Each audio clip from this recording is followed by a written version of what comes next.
I declare the council meeting open at 6 p.m. Good evening, councillors, staff, ladies and gentlemen. This meeting today is being held on Whadjuk Noongar Budja, and I'd like to acknowledge and pay my respects to elders past, present and future. I thank all past and present members of the community that have supported the city to better understand and value Noongar culture within the city of Wanneroo, and I invite you to bow your head in prayer. Lord, we thank you for blessing our city, our community and our council.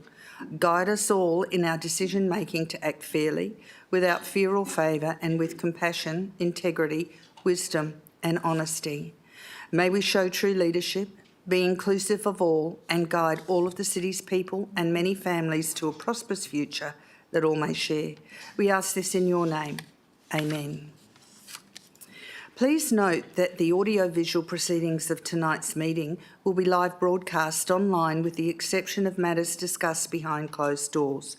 The broadcast of the proceedings of the meeting can be accessed live and on demand through the City of Wanneroo YouTube channel. In accordance with good governance and to minimise disruption, the presiding member advises 2 adjournments will be scheduled during the meeting, the first at 8 p.m. or as close to 8 p.m. as the discussions of the agenda provide, and should the meeting continue, the second at 10 p.m. Attendances are as per the record, and we have Councillor Jordan Wright on a leave of absence and Councillor Marizan Moore on parental leave. Do we have any new requests for leave of absence? If we have no new requests, we now go to public question and statement time. The following general rules apply to public question and statement time. Public questions and statements should only relate to the business of the local government and should not be a personal statement or opinion. Only questions relating to matters affecting the local government will be considered at a council meeting, and only questions that relate to the purpose of the meeting will be considered at a special council meeting. Questions may be taken on notice and responded to after the meeting. Questions may not be directed at specific council members or a city employee. Questions are not to be framed in such a way as to reflect adversely on a particular council member or a city employee. First priority will be given to persons who are asking questions relating to items on the current council meeting agenda. Second priority will be given to public statements. Only public statements regarding items on the council agenda under consideration will be heard. Each person seeking to ask questions or make a statement may address the council for a maximum of 3 minutes each. You will be notified by the ringing of a bell when you have 30 seconds remaining of your time. When your 3 minutes has been reached, the bell will ring for a second time. The below questions were received prior to 12 noon cut-off time and have been responded to by the Director, which is from Mr Kayakob, A. Wetherall, the Carramar Tapping Residents Association, another one from Anna Wetherall and another one from the Carramar and Tapping Residents Association, NRRP Action Group Carramar, and we have another question from Carramar and Tapping Residents Association, Carramar. We also have statements that were received after the 12 noon cut-off time from I. Martin from Carramar and Kay Gordon. So we will commence the question time, and I understand that Mr Kayakob is happy for all of his questions to be put in the minutes because they have been answered and would like to come and make a statement. So Mr Kayakob, would you like to make your 3-minute statement at the podium? Thank you.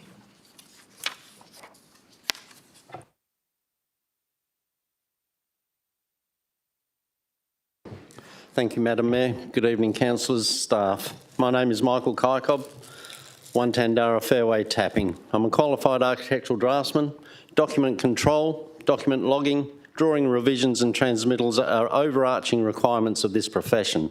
You cannot have the architect with one set of plans and the contractor with another set of plans, otherwise your project ends up in a mess. It appears we're all arguing over a different set of plans, councillors. 10th of December 2024, the NRRP approval. The minutes, the meeting agenda and the briefing agenda, there are 3 attached documents listed. a site locality plan, a master plan with one drawing showing a full site build-out, and an executive summary, version 2, dated 21st November 24, titled Final Report. Version 2, and unsigned by the consultant and issued by the administration. But here we have the final report issued by the consultant.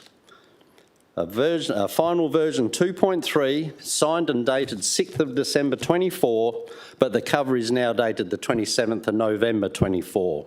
A version 2.3 signed off by the consultant, but not yet part of the attachments, but under a separate cover, of which I doubt you have seen.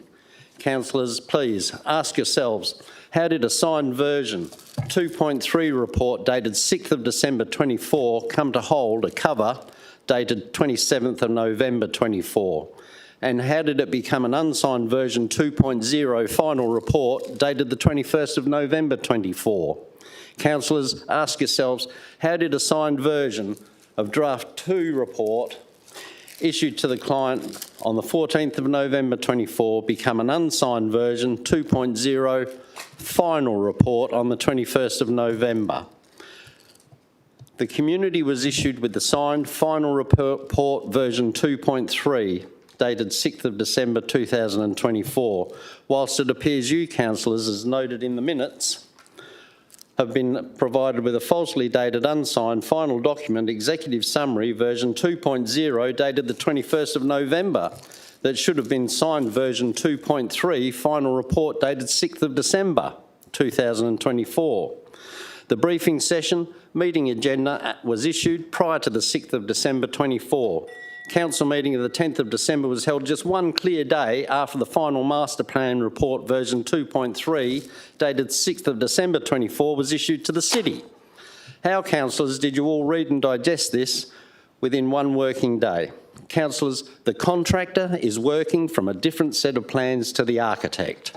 Who issued these plans, changed the dates on the cover and the title blocks and version numbers, and who's ultimately responsible? I remind you, councillors, of Councillor Wright's statement over the boardwalk.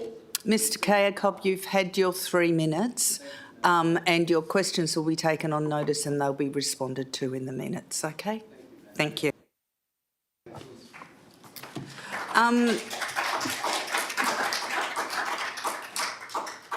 Anna Weatherall has a question. Would you like to come down and ask your question or make a statement? You have 3 minutes. 3 minutes on the podium. Once she gets to the podium, not before she gets to the podium. Oh dear. Are we able to move the podium closer to her?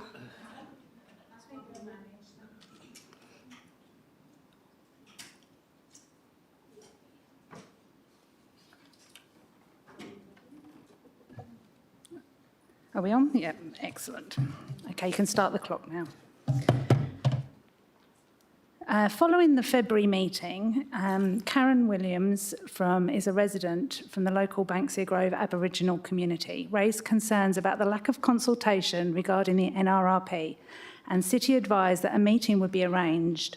While a meeting with Christopher Ward was scheduled, it did not proceed due to timing conflicts and has not been rescheduled. Can you please explain why this meeting has not taken place and what steps the City of Wanneroo is taking to ensure meaningful consultation with the local Aboriginal community? Thank you. Mr Singh. Ms Ford? Yeah, thank you, Mayor. Mr Ford has got more details and he'll provide the details. Thank you, Mayor. I didn't get that, sorry. Mr Ford's going to provide the details. He hasn't responded yet. Thank you. Thank you, Mayor. Yeah, we set up the meeting and it was cancelled on the day that it was due to occur. I've since contacted them 3 times to rearrange a meeting, but I haven't received anything back at this stage, and followed up again last Friday, and we'll follow up again at the end of this week. Okay, thank you very much. Thank you, Mr Ford. Do you have another question, Ms I Weatherall? do, yes. Unfortunately, it didn't get in on the time, I don't think. So one of the local community members has also sent in a question regarding the length of time that it takes for a councillor to respond to an email. She sent an email over 3 weeks ago and there's been no response since. So just wondered what the appropriate length of time is for a reply to an email.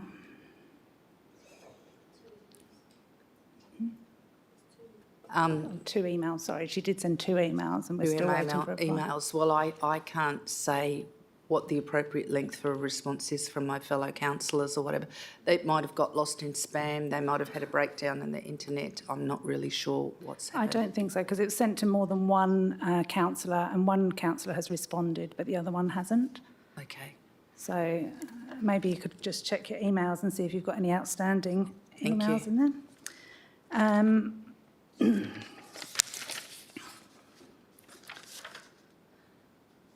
So I did submit a couple of questions which have been answered, but as I've got a few minutes, I might as well just read them out.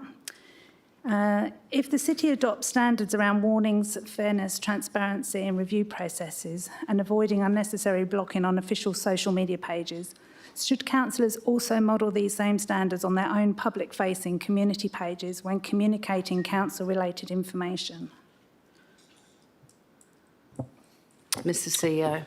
Thank you for the question. So, as you can see, we've basically said that we will look into this a little bit further. A response will be published in the minutes of the meeting.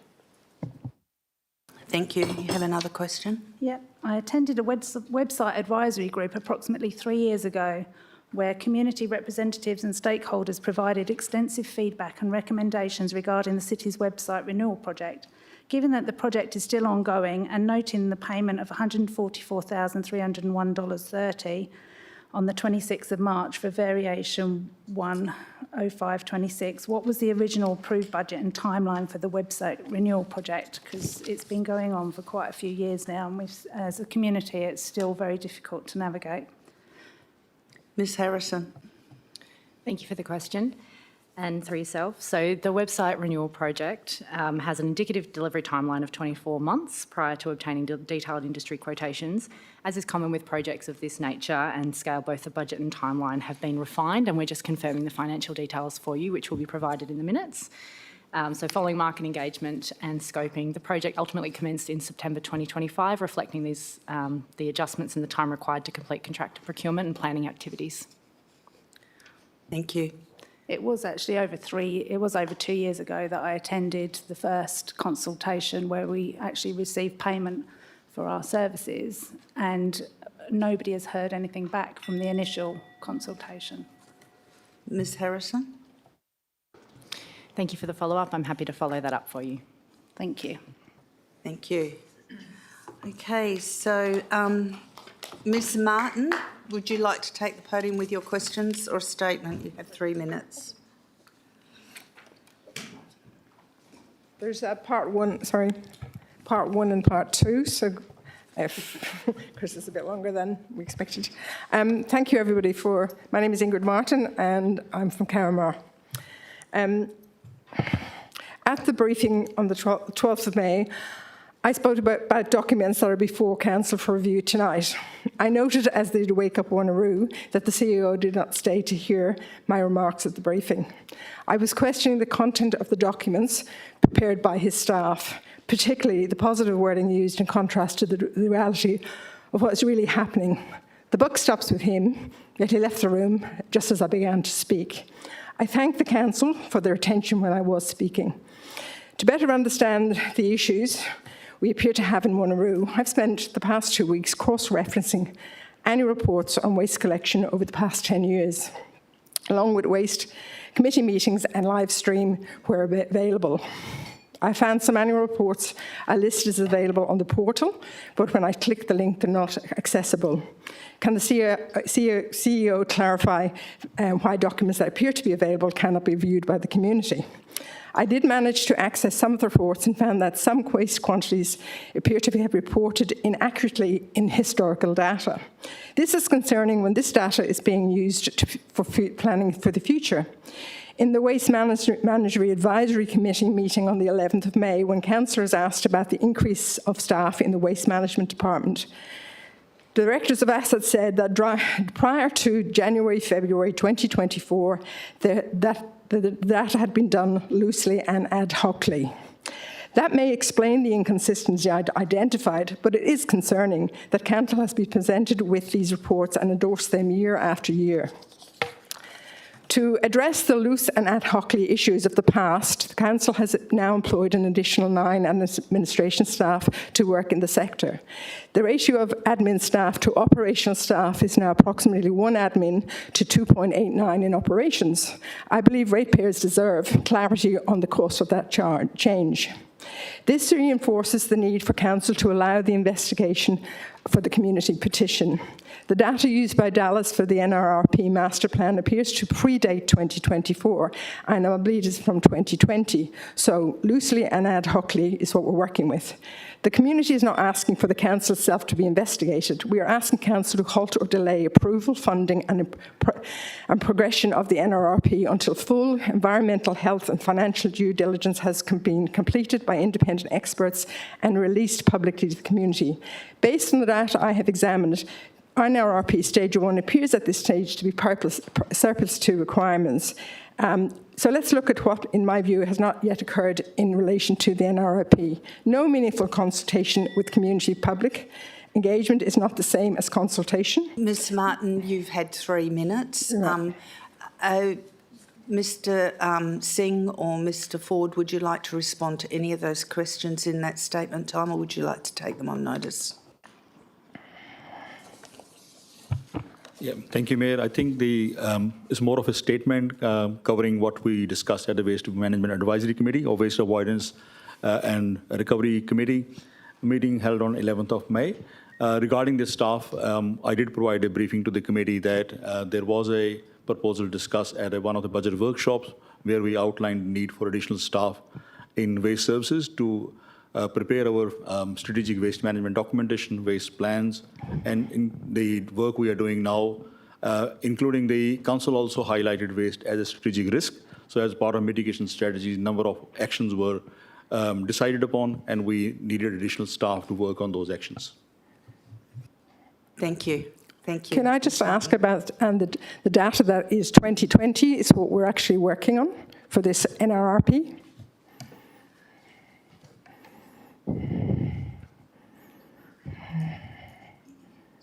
Mr Singh? Yeah, thank you, Mayor. When we prepared the master plan for Nerabap Resource Recovery Precinct, we provided the data which we had based on 2020 to the consultants to develop the master plan. So master plan obviously took 12 months? Yeah, it took 12 months, so data was prior to that period. Thank you. Thank you. Ms Martin. I understand that there's Ms Gordon here who would like to ask a question or make a statement. You have 3 minutes. Good evening, thank you. Karen Gordon Tapping. The long-term financial cost for ratepayers is unclear. The community has not been meaningfully consulted or considered. The site is too close to homes, schools, businesses and bushland. Odour, noise, fire and traffic risks need clear mitigation. There will be impacts on groundwater, air quality and ecological safety. Public communication has been inconsistent and limited. Other sites, including Tamala Park, have not been transparently evaluated. The city selected the site rather than the decision being led by environmental experts. Dual City, Mandari Regional Council and Catalina Regional Council roles held by City of Wanneroo councillors may give rise to governance concerns and warrant transparency. No independent environmental or human health risk assessments have been released. No alternative waste management solutions have been tabled, and despite requests made for the city to engage with Zero Waste Australia to hear other solutions, the city has not done so to date. We ask the officers supporting this project to explain why independent reviews and alternative options have not been explored. At November 25 Council meeting, Deputy Mayor asked the Director of Assets questions regarding... Sorry, could you turn your microphone back on? I was turning mine off and it turned yours on.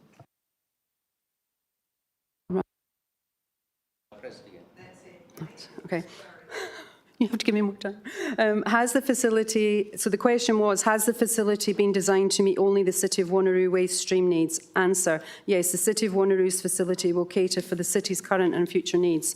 The community is understandably concerned that the answer provided by officers appears vague and at times inconsistent with other information that has come to light. There is also evidence within the Tallis Report 2.3 final report that the project will include other government areas contrary to question 2's answer. When questioned, officers often provide provide responses that do not address the point being asked, or they defer answers on matters that appear central to the project. For example, a councillor recently asked about buffer distance required for waste to energy proposed in Neerabup, highly relevant information that should have been readily available, but the officer chose to defer. Councillors, we ask that you consider whether you are fully informed on this project or whether vital information is excluded in executive summaries. Further independent scrutiny is warranted. We believe councillors act in good faith and rely on the information provided by officers, but our concern is that the important information may be excluded in the shortened version. The community has not granted a social licence and it is essential. Alternatives to waste to energy are less costly and more consistent with a true circular economy, yet council have not been afforded an opportunity to consider alternative solutions. One councillor told me she trusts the officer's advice, but trust is fragile. We believe it is time you ask why more options for the future of waste management are not being presented to the council and community. We ask council to carefully consider why officers are advising rejection of our petition and whether that advice should be independently tested too. If the work completed by the city on this project is sound, then independent expert review should provide reassurance to both council and the community. Thank you. Thank you, Ms Gordon. Do you have any response to that statement of question, Mr Singh or Mr Ford? Thank you, Mayor. No, I think it was more of a statement. I think we addressed that before. Thank you. Thank you. Mr or Ms Cutting have a question on the agenda that was sent. Would you like to come and ask your question at the podium? Are you here this evening?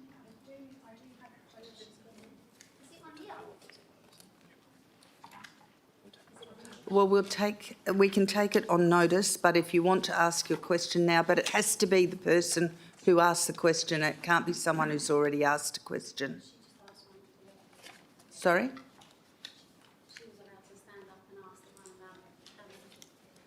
Okay, so now we go to the President of CATRA. Who is the President of CATRA? Are you here this evening? And do you have a question to ask? The Secretary of CATRA? Just come and take the podium and tell us your name and the suburb you live in. Thank you. My name's Zoe and I live in Mindarie. The council is being asked to reject a petition signed by 664 City of Wanneroo residents, which is before the EPA has even received all the documents it has requested. Those documents are due in 3 days and the EPA outcome isn't expected until late July. That timeline alone raises serious questions about whether tonight's vote is premature.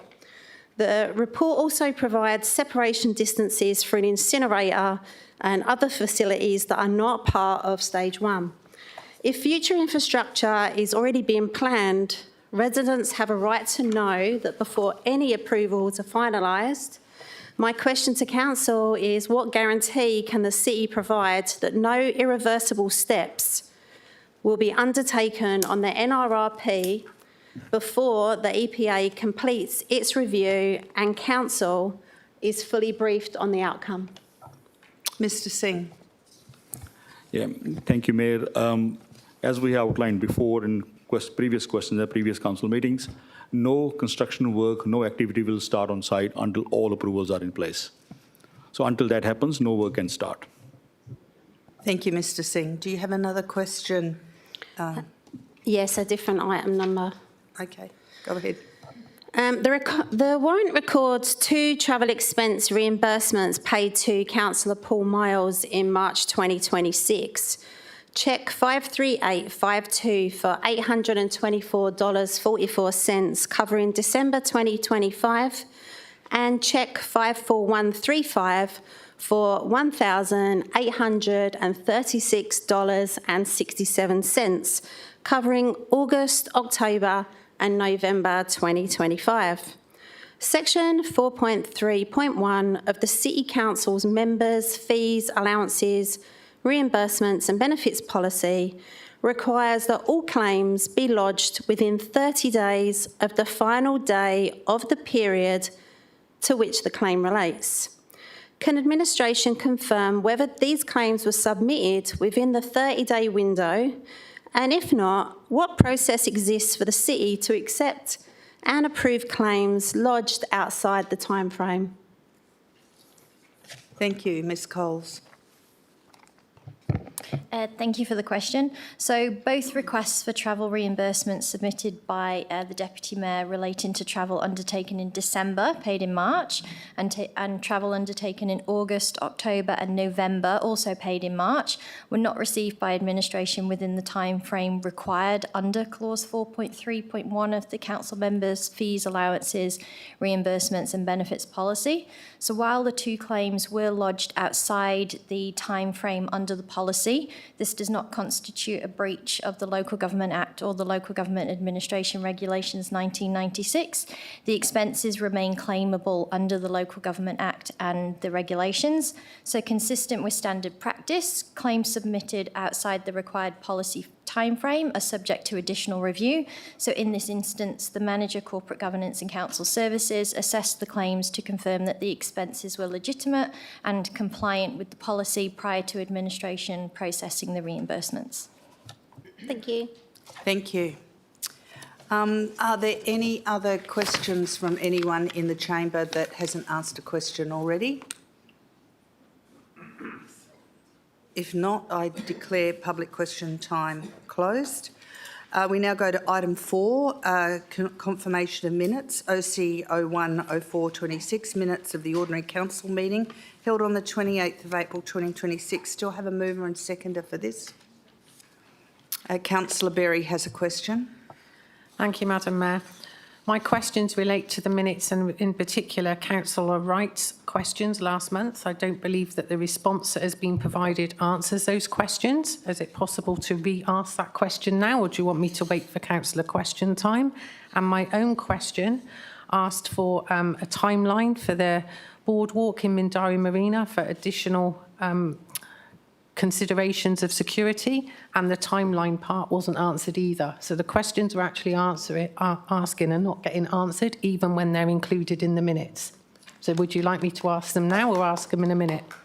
We will ask the questions now and answer them now before we vote on the minutes. So Okay, thank you. we have a response to those All right. questions, please? So can the CEO clarify the following? In the response to Councillor Wright's questions, the CEO's response stated that there is a clear distinction between two types of meeting with developers: general relationship building or advocacy meetings, and detailed operational meetings. Operational meetings are typically attended by senior staff only and not elected members, while broader, non-operational meetings, such as acknowledging the opening of a facility, may involve elected members, consistent with stakeholder engagement guidelines. However, the list of the meetings provided and listed in the minutes does not appear to include facility openings or similar ceremonial events, and many of the descriptions, such as development discussions, site tours and project updates, appear to align more closely with operational or technical engagement. The CEO's comment actually confirms that the meetings listed had an elected member and members of staff present at all meetings except the one held on the 19th of August 2024. Can the CEO therefore clarify how the attendance of elected members at the listed meetings is consistent with the stated distinction between operational and non-operational or stakeholder engagement meetings involving elected members? In addition, given the Department of Local Government guidelines regarding elected members' involvement in meetings with developers, can the CEO advise whether this matter can be included in the next available council minutes or a written response with specific clarification provided for each of the listed meetings, outlining the basis on which the elected member attendance was considered appropriate in each case? Thank you. Mr. CEO. Thank you for your question, Councillor Berry. All I can do is confirm my position from the previous council meeting. At times, there will be meetings where a developer or any other stakeholder may raise issues that administratively we feel may not be appropriate in that forum, and typically what we would do is we would reschedule the meeting. So it would almost be impossible for me to go back to every single one of those meetings and relay the content for all elected members. I'll give you an example. The other day, we met with a developer administratively on one day to talk about a detailed development, around the conditions and those sorts of things. And the very next day, we met with the same developer and the mayor to talk about more strategic issues. So there are separations here at the city, and it's really at the discretion of the people who are attending the meeting to draw a line in the sand and say what's appropriate and what's not. We do our very best to try and protect everybody's interests, both elected members and officers, and we try not to blur those lines as often as possible. But as I said before, it would almost be impossible for me to go back and say at every single one of those meetings exactly what we were talking about. But I would say that when elected members are involved in those meetings, it's more about relationship building. It's not necessarily an opening of a facility. Sometimes it's good to catch up with stakeholders and maintain those good relationships.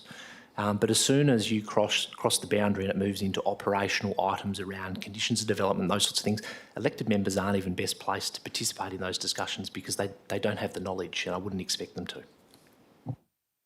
Thank you. What is your second question, Councillor Berry? Thank you. My second question relates to the addressing of the ongoing antisocial behaviour at Mindarie Marina. The questioner specifically stated, could administration explain to residents what those additional measures are likely to be and how long they will take? They did provide an answer, but there was no timeline provided. Thank you. Ms Davis. Thank you for the opportunity to answer that question in full. And we can provide an update of the investigation of the signage and lighting and other measures at the next Community Safety Working Group on the 20th of August 2026, which does have members of council and those key stakeholders in attendance. Thank you. Any other questions, councillors, on the minutes? Okay, do I have a mover and seconder for the minutes? Moved, Councillor Rowe. Do I have a seconder? Councillor Bedworth. Councillors, do I have a speaker against? Have no speakers against. Cast your vote, councillors.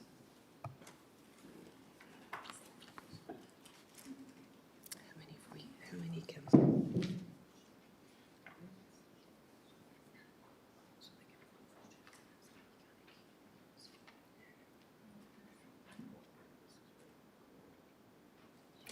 Councillor Hugh Newen, you haven't voted yet.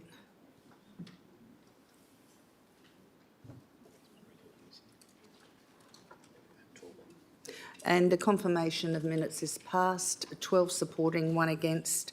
Then the councillor that voted against was Councillor Berry.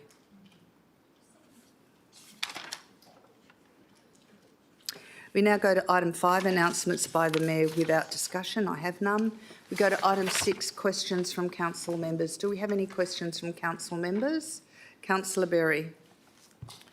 Thank you, Madam Mayor. I have provided the CEO and legal counsel with advance notice.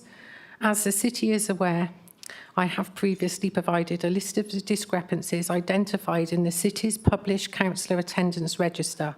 This followed recent public commentary from the group Wake Up Wanneroo, which claimed there were 74 discrepancies in a single year. I therefore decided to have a look myself and identified a much smaller number of matters and have already submitted these to administration for correction where required.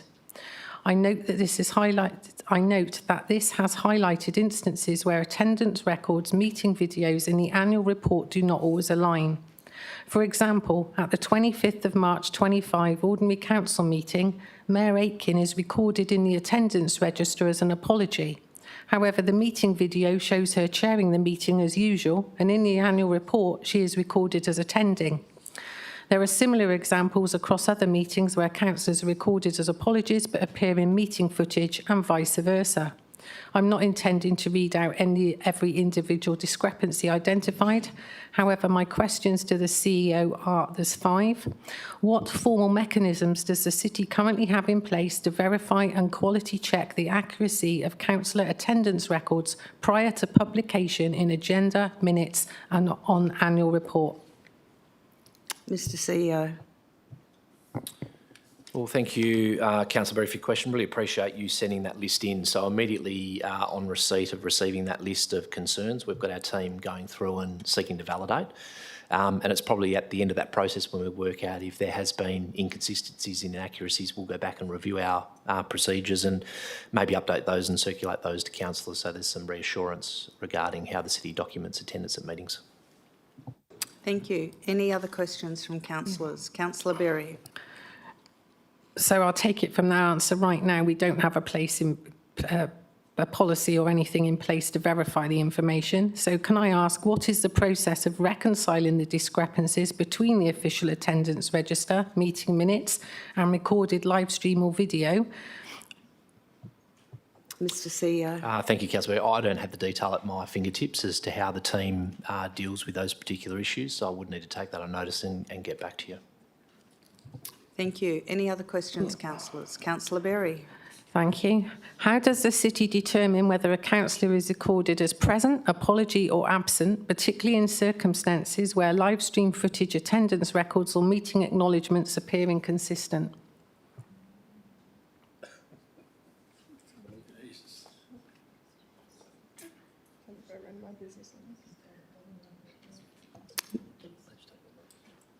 Mr CEO. Thanks, Councillor Berry. We'll take that on notice.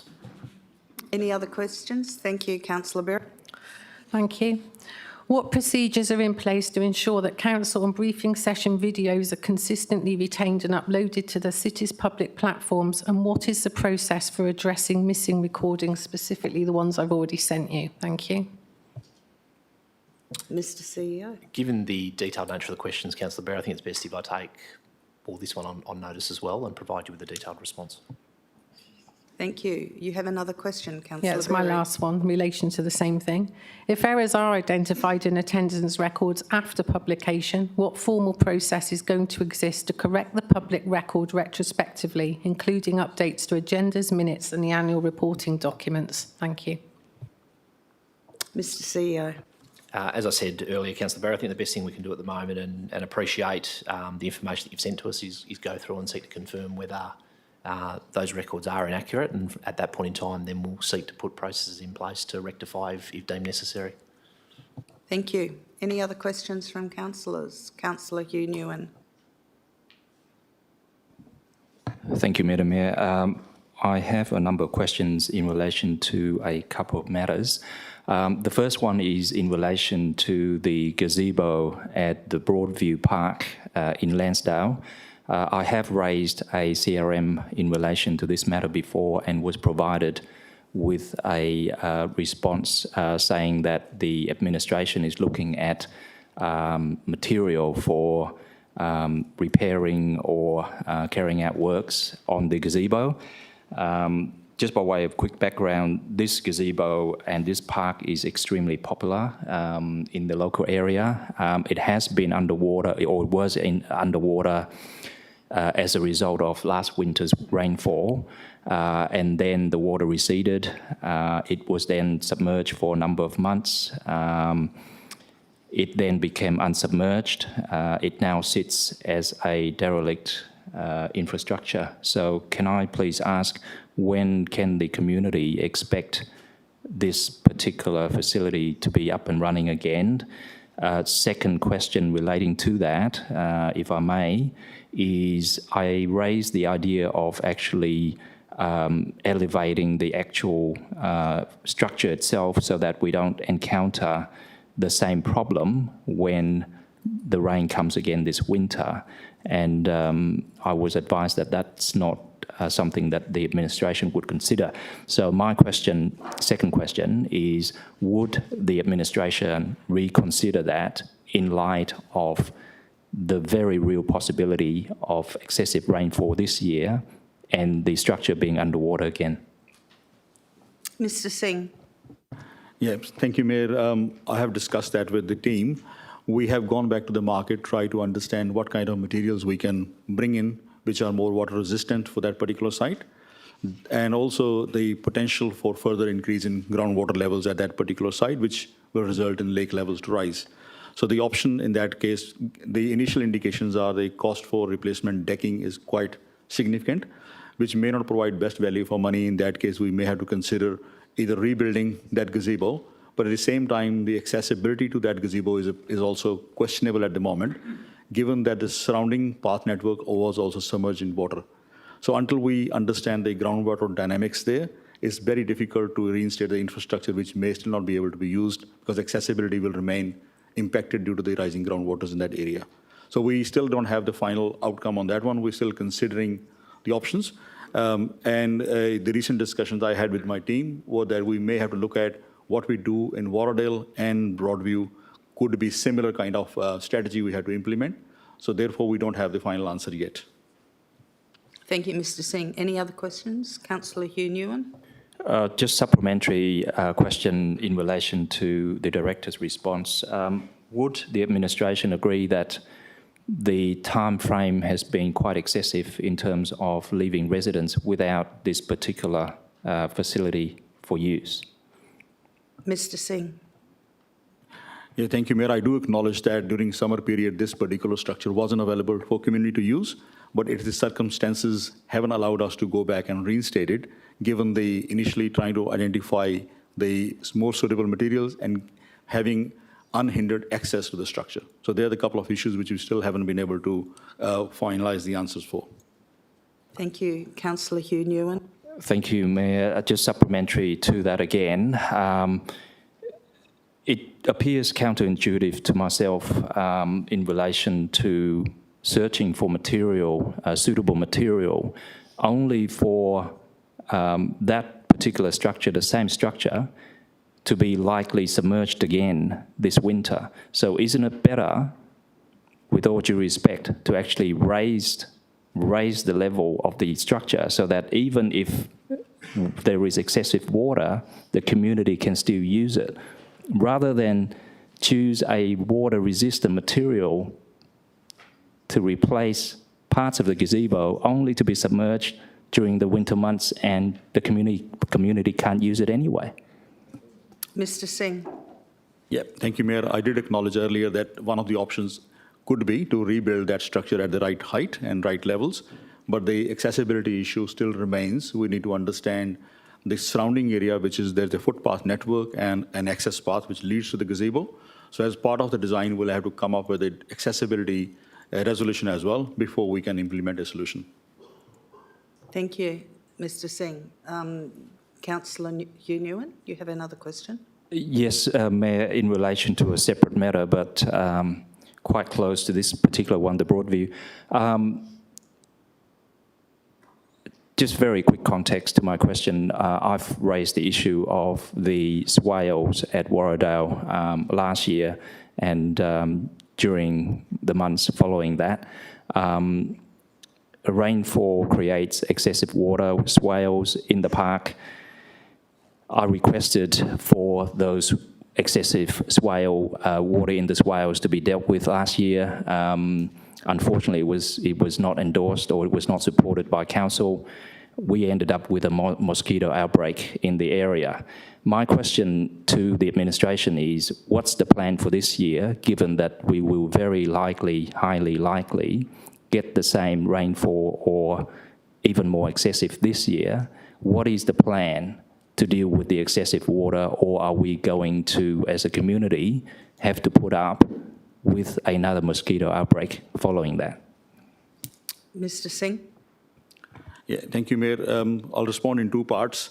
Regarding the issue of rising groundwater or water staying in those swales in Warradale and to some extent in Broadview, we requested a funding to be listed in next year's budget to undertake a detailed design to look at how the infrastructure can be modified in Warradale so that we can then implement a solution to resolve the swales issue.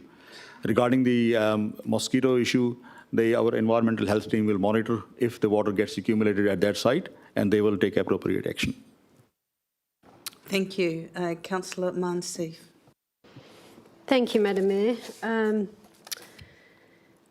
In relation to the Tallis report, I'd like to ask administration if it is correct that the council has been given a report that has been given a new version number and a new date, and whether the contents are the same.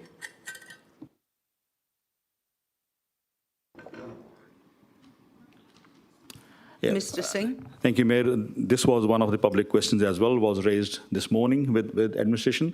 The project team is reviewing the information and we can provide an update to council members and the community. Councillor Seif. Is it normal practice of administration to change the date and version number of any report if time's gone by when giving it to council. Mr Singh. Yeah, thank you, Mayor.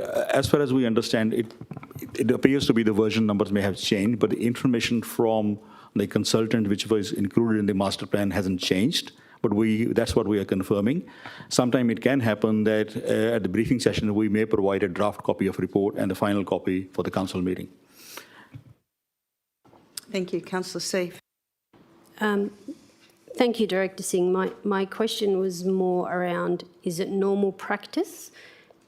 Does administration always give council the full report end to end?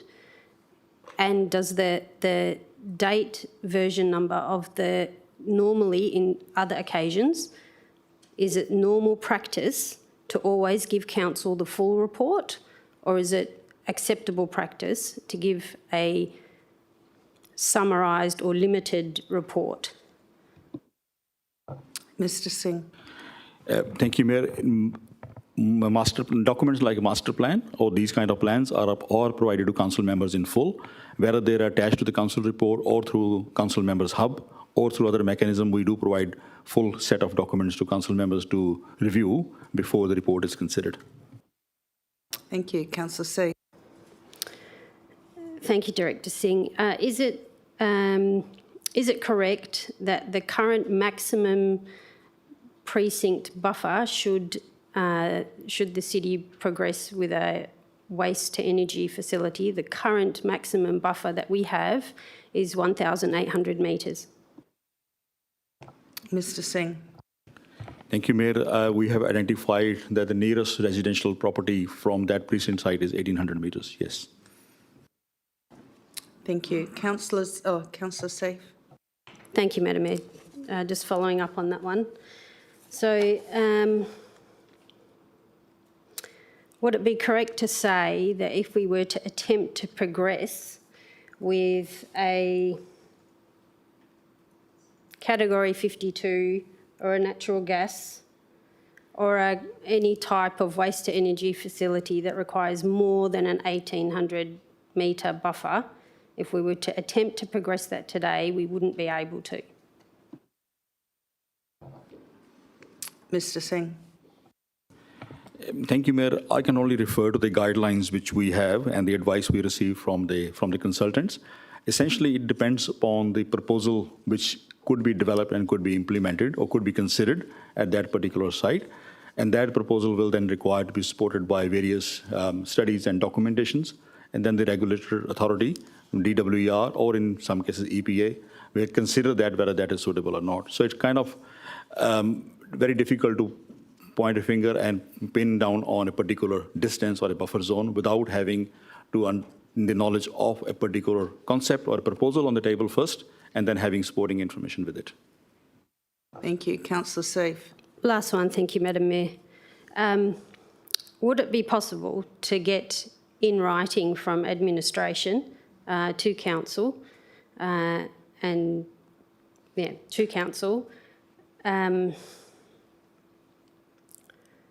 should a future waste to energy facility be considered, that anything that would require more than 1,800 metre precinct buffer will, point 1, be subject to a scientific study,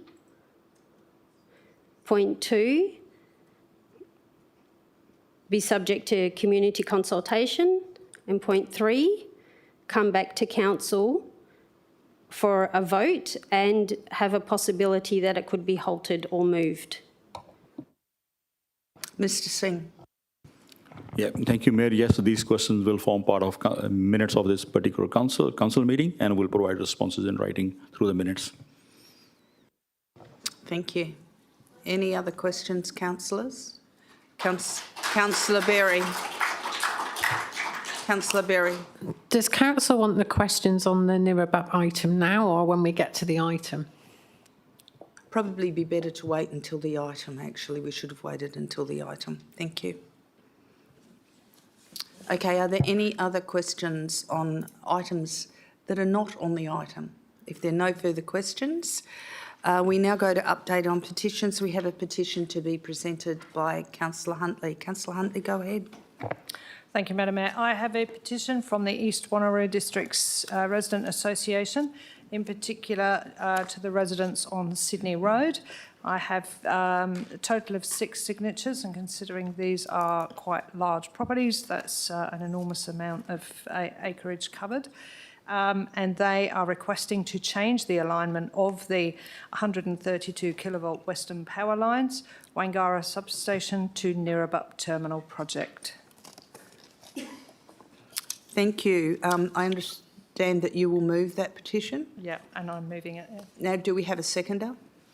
Councillor Miles.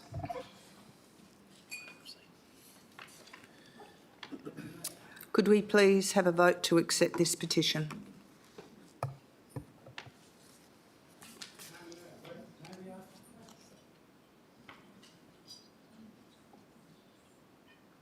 Public question. And that was passed unanimously. Well, I'm sorry, we've passed question time and public question time.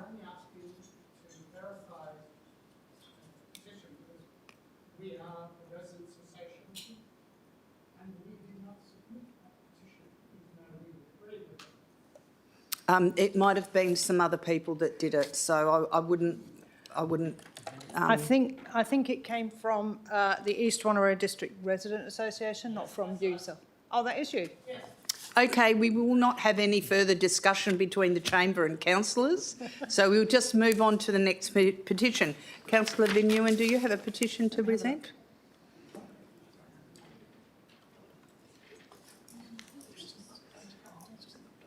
Okay, we have an update for that petition that Councillor Nguyen presented of 89 signatures, 83 who identified as residents, requesting council install a pedestrian crossing on Kingsway Road, Lansdale, outside the Lansdale School of Early Learning. The update is that administration is currently investigating this petition and is intending to present a report to the July Ordinary Council meeting. We now go to item 8, which is reports. Have we voted on the? Have we voted on the petition? 13. That's it. Normally I write the numbers down. Somebody's. Reports. Council members, as outlined under Clause 5.2 of the City's Standing Orders Local Law 2021, we have the option to adopt certain agenda items through an exception resolution. This process allows us to pass a group of reports with a single motion, saving time and streamlining our meeting. Before we proceed, I'd like to remind everyone of Clause 5.23 of the Standing Orders, which specifies when an adoption by exception, that is en bloc, may not be used for a matter. That requires an absolute majority in which an interest has been disclosed, that is a matter which members wishes to make a statement, or that is a matter on which a member wishes to move a motion that is different to the recommendation. Any items that meet these conditions will not be included in an exception resolution and considered individually. So, councillors, could you please indicate if you have any objections to moving the following reports by exception resolution? That is PSO 1526, Draft Environment and Sustainability Strategy 2026 to 36, Consent to Advertise. PSO 20526, Public Health Plan 2026 to 2030, en bloc. ASO 1526, Roadwise Advisory Group Terms of Reference Review, en bloc. ASO 2526, PTO 10326, Response to Petition, Request to Delay Neerabup Resource Recovery Precinct. That's an exception.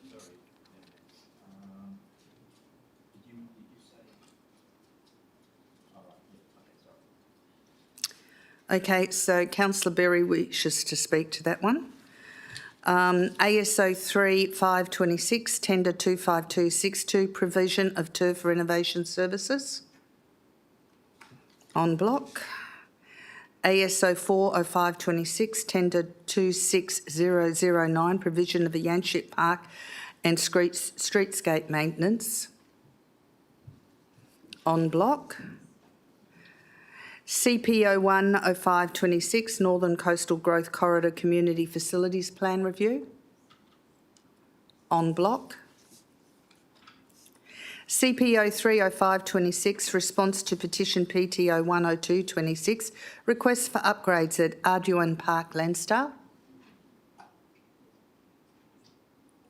En bloc. CPO 4526 Proposed Parking Local Law 2026. En bloc.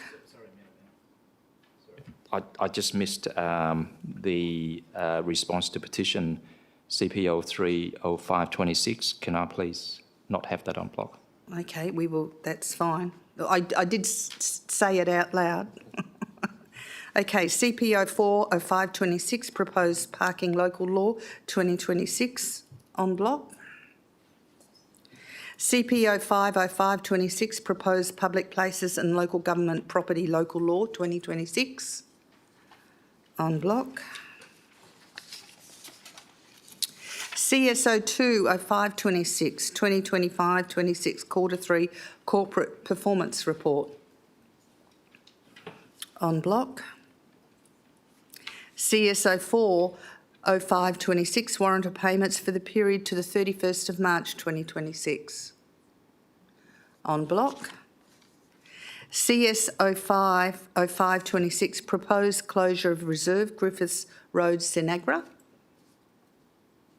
en bloc. CEO 10526 City of Wanneroo Fire Services End of Season Awards Night en bloc.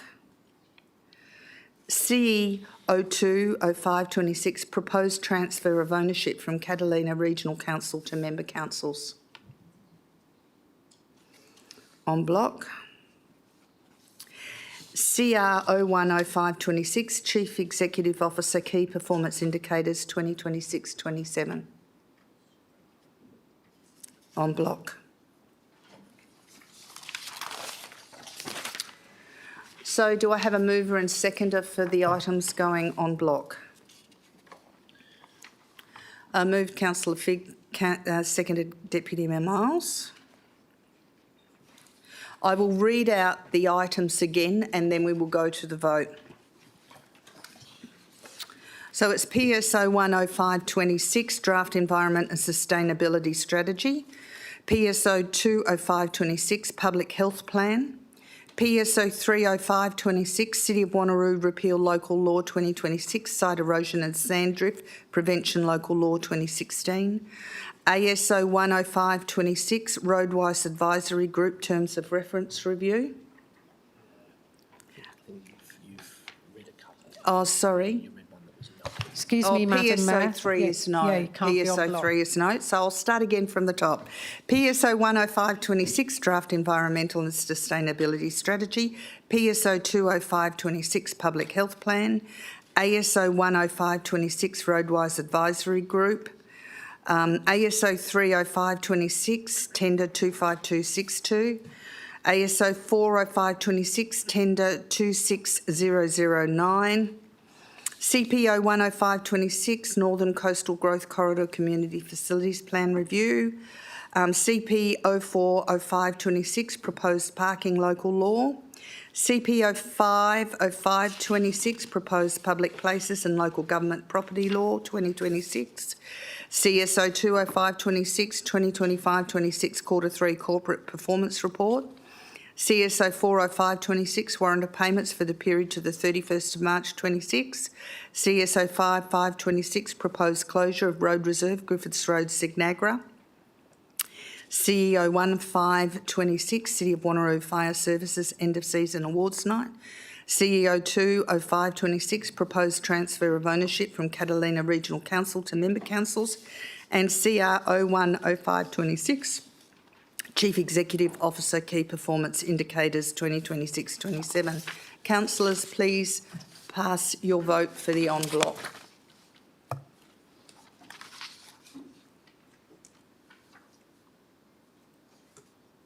And that was passed unanimously.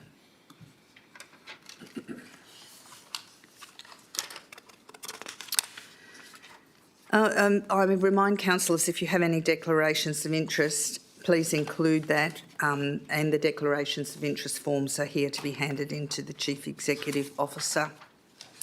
So we now go to PSO 30526, the City of Wanneroo Repeal Local Law 2026, Site Erosion and Sand Drift Prevention Local Law 2016. Do I have a mover and seconder for this? Moved Deputy Mayor Miles, seconded. Councillor Vin Nguyen. Deputy Mayor Miles, would you like to speak to this? No, thank you, Mayor. Councillor Vin Nguyen, would you like to speak to this item? Do I have any speakers against this item? If there are no speakers against this item, councillors, please cast your vote.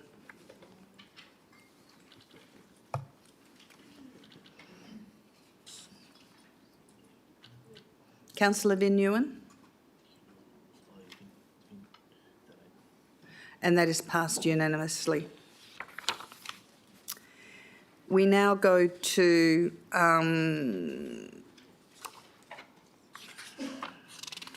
ASO 20526, which is the response to PTO 10326, request to delay Neerabup Resource Recovery Precinct. Do I have a mover and seconder for that item? Move Deputy Miles. Seconded. Councillor Parker. Yep. Deputy Mayor Miles, would you like to speak to this? Only briefly, thank you, Mayor. And obviously, it's always, as a council, we always do like to have the petitions tabled in this so we can get some further advice, if need be, from our administration. On this occasion, I think the petition, I believe, is probably a little premature in the sense that asking for the delay of the proposal without the appropriate government agencies doing their particular independent review of what we're doing out there in Neerabup, I believe is the right way to go about it. So on this occasion, I have to go against and accept the administration's advice to proceed forward with the not approving the delay in the resource recovery precinct. Thank you, Deputy Mayor Miles. Councillor Parker, would you like to speak to this item? Thank you, Mayor. I have said many times this council is faced and entrusted with making the best decisions it can. Council is given information based on facts and future ramifications for all of the city's residents. I was and am still confident in supporting the NRRP and thank administration for their further support and confirmation pertaining to item before us this evening. Thank you. Thank you, Councillor Parker. Do I have any speakers against this item? Councillor Berry. I've got questions, if that's okay. Okay. Thank you. Would the CEO consider whether a future council workshop could be facilitated to allow an external presenter, such as Jane Bremer, to brief councillors on waste to energy for an alternative perspective to assist councillors in better understanding community concerns and viewpoints they've raised on this issue? Thank you. Mr CEO. Thank you, Councillor Berry. As you're aware, if you get the signature of 4 elected members, you can raise that and it can come to a future concept forum. Thank you. Another question, Councillor Berry. Yes, thank you. Can administration confirm what land use category or categories under relevant environmental approval frameworks would be applied to any proposed waste to energy facility at Neerabup for the purposes of determining separation requirements, and that any buffer distance would be derived from site-specific assessments? Thank you. Mr Singh. Oh, Mr Lee. Thank you, Mayor. Through you, I can perhaps commence from a land use planning point of view, and then if Mr Singh has anything more specific he can add. It will fundamentally depend on the scheme that's in place at the time, but it would likely be whether it's part of a waste disposal facility land use or a resource recovery facility land use. It would ultimately depend on the specific facility and, as I said, the framework that's applicable for the site at the time. So whilst I can provide some guidance and some observations, it's not at a point where I'd be able to confirm exactly what it would be classified as. Thank you, Mr. Lee. Mr. Singh or Mr. Ford, do you have a response to that question? Yeah, thank you, Mayor. I think that information was included in the master plan which Council endorsed back in December 2024.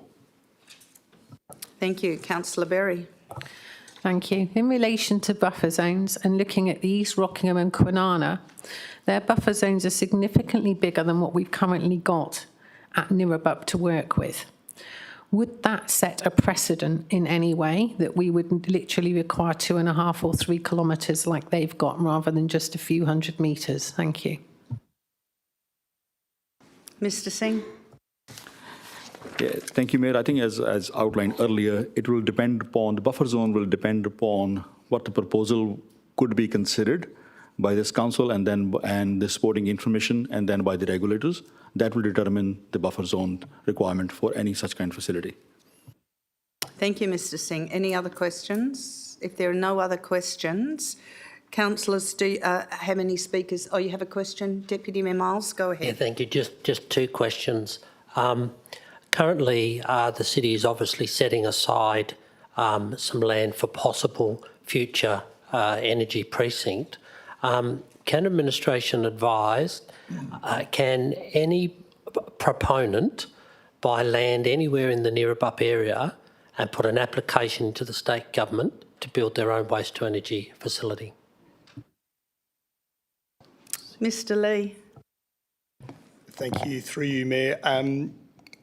At a high level, yes, it would fundamentally hinge on the land that they acquire or seek to develop the facility on, and then it would be the underlying zoning and the land use that would be applied, and then whether or not that land use is permissible in that zone, and then obviously satisfying the other environmental aspects as well through that process.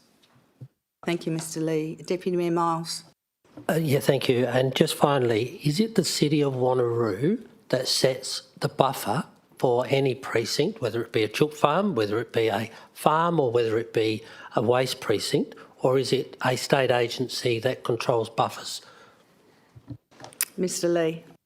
Thank you. Through you, Mayor. It's led by the state rather than the local government. Thank you, Mr. Lee. Councillor Berry, do you have a question?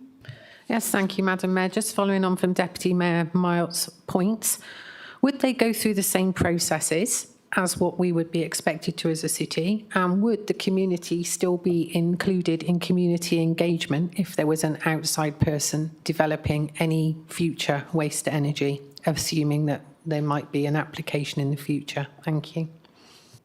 Mr. Lee. Thank you. Through you, Mayor. It would look, and speaking in hypotheticals, it would look slightly different.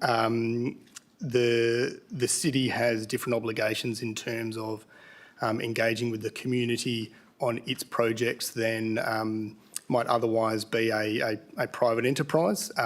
There may still be a requirement to undertake formal consultation as part of the planning proposal, if you like, if the framework requires it, whereas the city has undertaken its own consultation engagement with the community. That's not always the case through a statutory planning process. For example, if an industrial use was in an industrial area and that was a permitted land use, it wouldn't be subject to consultation, whereas if an industrial use in an industrial area was a discretionary use, for example, then that might be subject to consultation. So in answer to your question, the city has engaged beyond what a private enterprise might have to, but that still might be a case that consultation would be required. Thank you, Mr. Lee. Councillor Berry, you have another question? Yes, thank you, Madam Mayor. Given the answer we've just had, And given that the members of the public have raised many concerns, legitimate concerns over the buffer zones in relation to potential for a future waste-to-energy facility in Mirabup, if a private applicant was to put in an application in the future, not to us, but to state government, would the city or administration of the city be willing to then put in an objection to a future waste-to-energy? Thank you.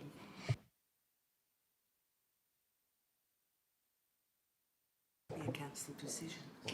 Mr. CEO. Thank you, Councillor Berry, for your question.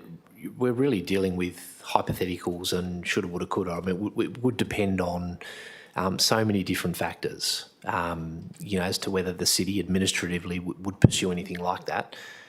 In my experience, it would generally be a council-led process as opposed to something the administration would go out on a limb on. But we have an item in front of us that is tangible, and I think we should try and stick to that rather than, what could potentially happen in the future and how many different possibilities there are, because it's almost impossible to answer those questions hypothetically. Thank you. If there are no more questions, do you have a question, Councillor Vignewan? Just in relation to DEWA and the EPA, the health and environmental assessment, why do we wait for that to happen after we make a decision? Mr. Singh. Mr. Singh. Mr. Singh. Thank you, Mayor.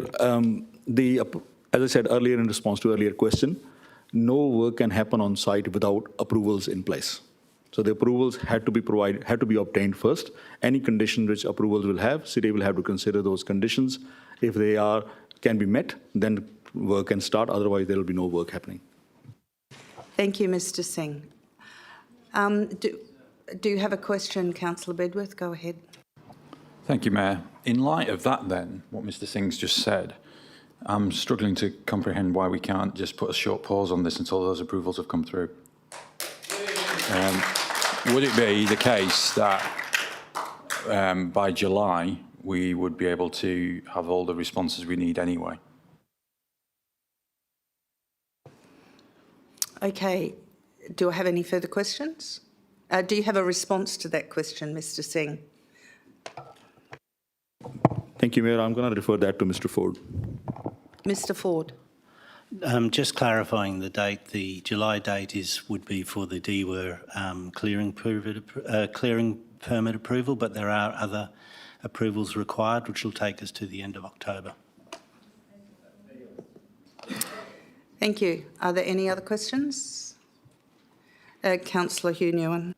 Thank you, Madam Mayor. Just following on from the line of questioning from my colleagues, can administration please explain to me what the hurry is with this? I've previously asked the same question at previous meetings, but what is the hurry with this? Can you just explain to me in simple terms? Mr. Singh. Thank you, Mayor. Can I just clarify through you, Mayor, hurry in what respect regarding this particular matter on the table tonight or about the project? About the project. Yeah. Mr. Singh. Thank you, Mayor. I think earlier this evening I did mention that Council identified waste management as one of its strategic risks, and there were a number of mitigation actions proposed to address that particular risk. Council is well aware that at this point in time, our municipal waste is going to Mala Park landfill facility, which has got a finite lifespan left in it. There is airspace or how much time is left to deposit our waste there. In that sense, city will have to take that municipal waste elsewhere. And all those... Could you please be quiet and allow Mr. Singh to respond, please? Thank you. Mr. Singh. Thank you, Mayor. All those facilities are some distance away. Therefore, city is required in that sense to move the waste in an environmentally sustainable way through a transfer station. Given that our future waste generation is going to be quite significant, at this point in time, we are producing about 57,000 tons of municipal waste from those red bins. We, in the interim, have constructed a Wangara waste transfer station, which will be sufficient to meet our capacity needs for next 5 to 6 years. After that, it will require a full-scale, proper waste transfer station. That's the reason Dundebar has been identified. Similarly, for recycling materials, at the moment in the whole Perth metro area, there are only 3 facilities where recycling materials can be processed. One is in Canningwell, the other one is in Bibra Lake, and third one in Guildford. So regardless of who city contracts with, waste has to go there. At this point in time, city's own trucks are traveling each day, sometime twice a day, each truck, 7 or 8 of them, to cart our waste that far. Therefore, a waste transfer station is required to move that waste to those facilities. In lieu of that, we are suggesting in stage 1 of Dundebar Pre-Stores Recovery Precinct, a material recycling facility to be constructed so that we have a local facility so that we are not carting our waste throughout the Perth metro area, as been happening for a number of years. The third project as part of Dundebar is Community Recycling Centre, which is as part of our city's waste plan, that where community can come and drop off their waste. Different waste streams can be dropped off, which we can then try to reuse or recycle through that facility. Thank you, Mr. Singh. Okay, have we got more questions, have we? Okay, I'll go back to Councillor Ben Nguyen and then to Councillor Seif. Councillor Ben Nguyen. Is it mandatory to have these DY and EPA report for any project to proceed? I'm just trying to understand if there's any prejudice that will be suffered if we were to delay, given that I understand it's actually mandatory. So nothing can go ahead without these reports anyway. So I guess that deals with the delay part. Mr. Singh. Thank you, Mayor. I'll get Mr. Ford to correct if I'm wrong. I think my understanding is the material recycling facility and the waste transfer station, both of them do require DWR's mandatory works approval before they can be constructed. Thank you. Councillor Seif.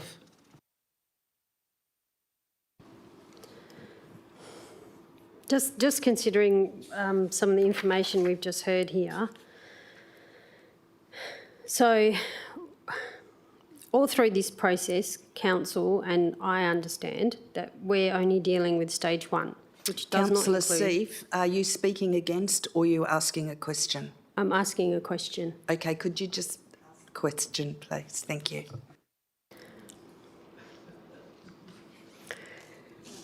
Would it be possible for a third party to engage only with the state government and proceed with a waste-to-energy facility, which we're calling stage 2, without it coming to council community engagement? Mr. Lee. Thank you. Through you, Mayor.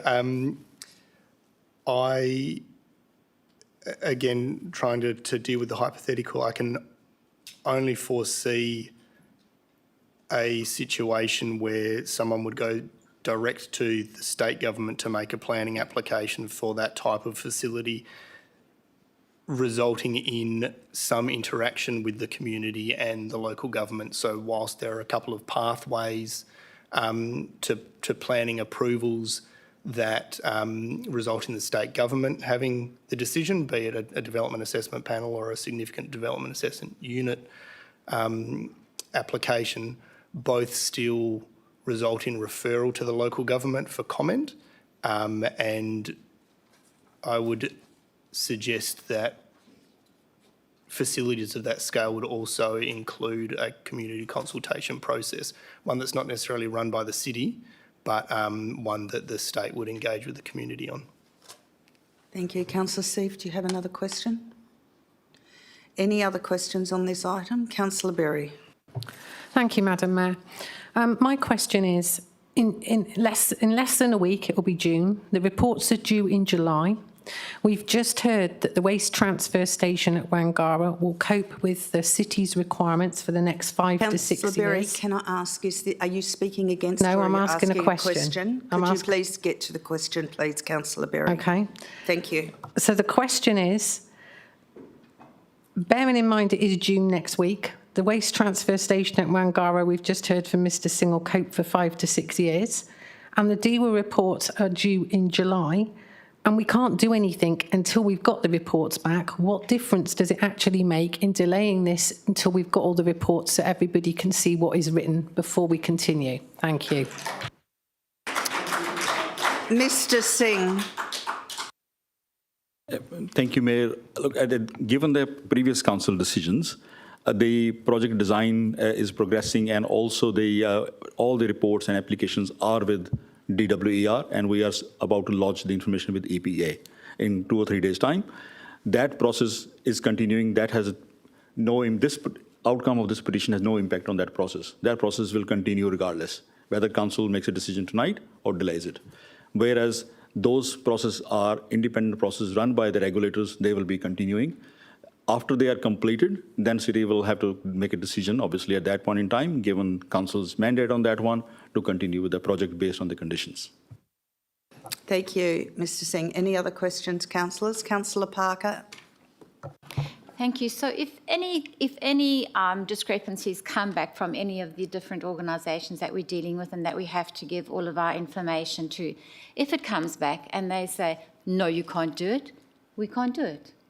Is that correct? Mr. Singh. Thank you, Mayor. Essentially, that is correct. If DWR approval is too onerous, so their conditions are so high and there has got significant impact on the project, then yes, city will have to consider what next. Thank you. Councillor Van Nguyen. Okay. Do we have any other questions? So speakers against? Councillor Van Nguyen.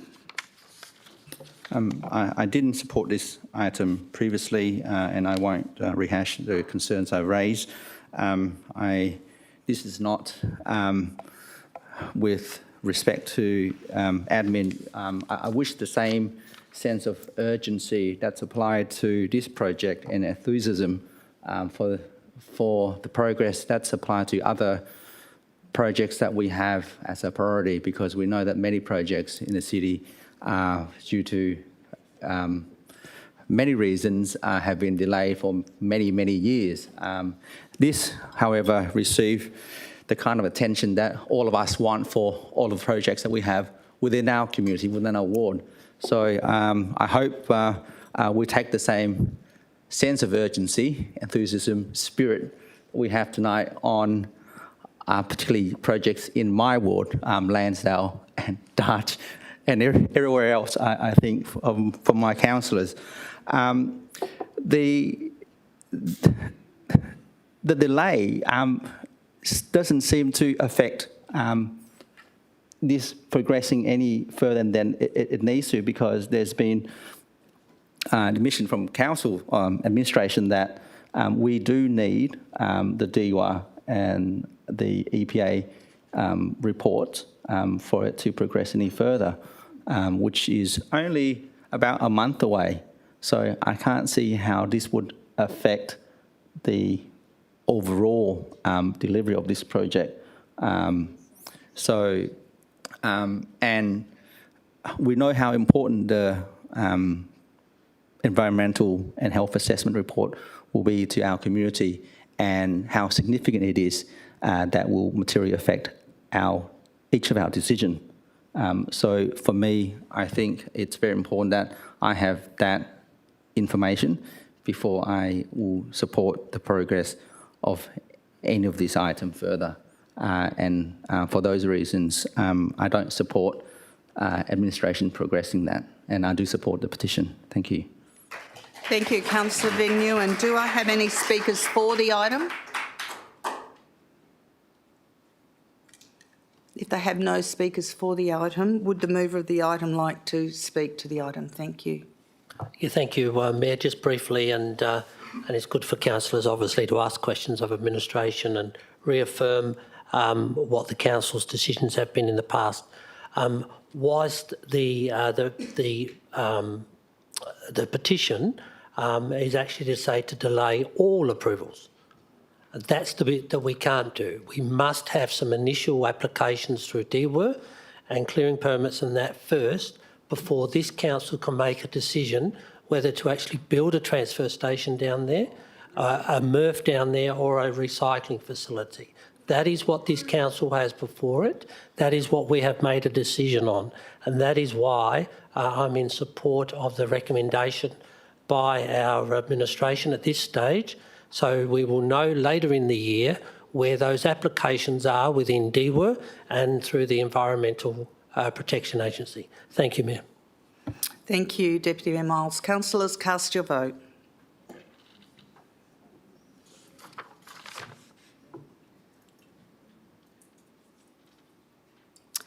And the recommendation is passed. 8 councillors supporting it and 5 councillors against. Those who support the recommendation is myself, Councillor Rowe, Councillor Parker, Councillor Coetzee, Councillor Figg, Councillor Smith, Councillor Smiles, Councillor Huntley, and those against is Councillor Bin Nguyen, Councillor Berry, Councillor Bedworth, Councillor Hugh Nguyen and Councillor Seif. So that is passed 8-5. We now go to item CPO 20526, Quinn's Mindari Surf Lifesaving Club expansion and investigation outcomes. Do I have a mover and seconder for the substantive? Moved. Is that the substantive, Councillor Bedworth? I need a mover and seconder for the substantive. Deputy Mayor Miles, do I have a seconder for the substantive? Councillor Smith. And I understand we have an amendment. We will now go to the amendment. Councillor Berry, you have a seconder. Councillor Bedworth. Councillor Berry, would you like to speak to this item, please? Thank you, Madam Mayor. There's actually another amendment that I've asked administration to incorporate earlier, if that's possible, to just find out where we're up to with distributing that, please. Right, it's on. Is it coming on the screen? Oh. Yeah.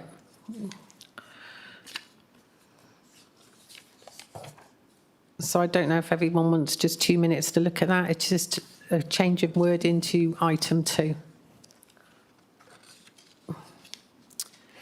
So what it is endorses admin to undertake a more detailed design and business case work on the expansion.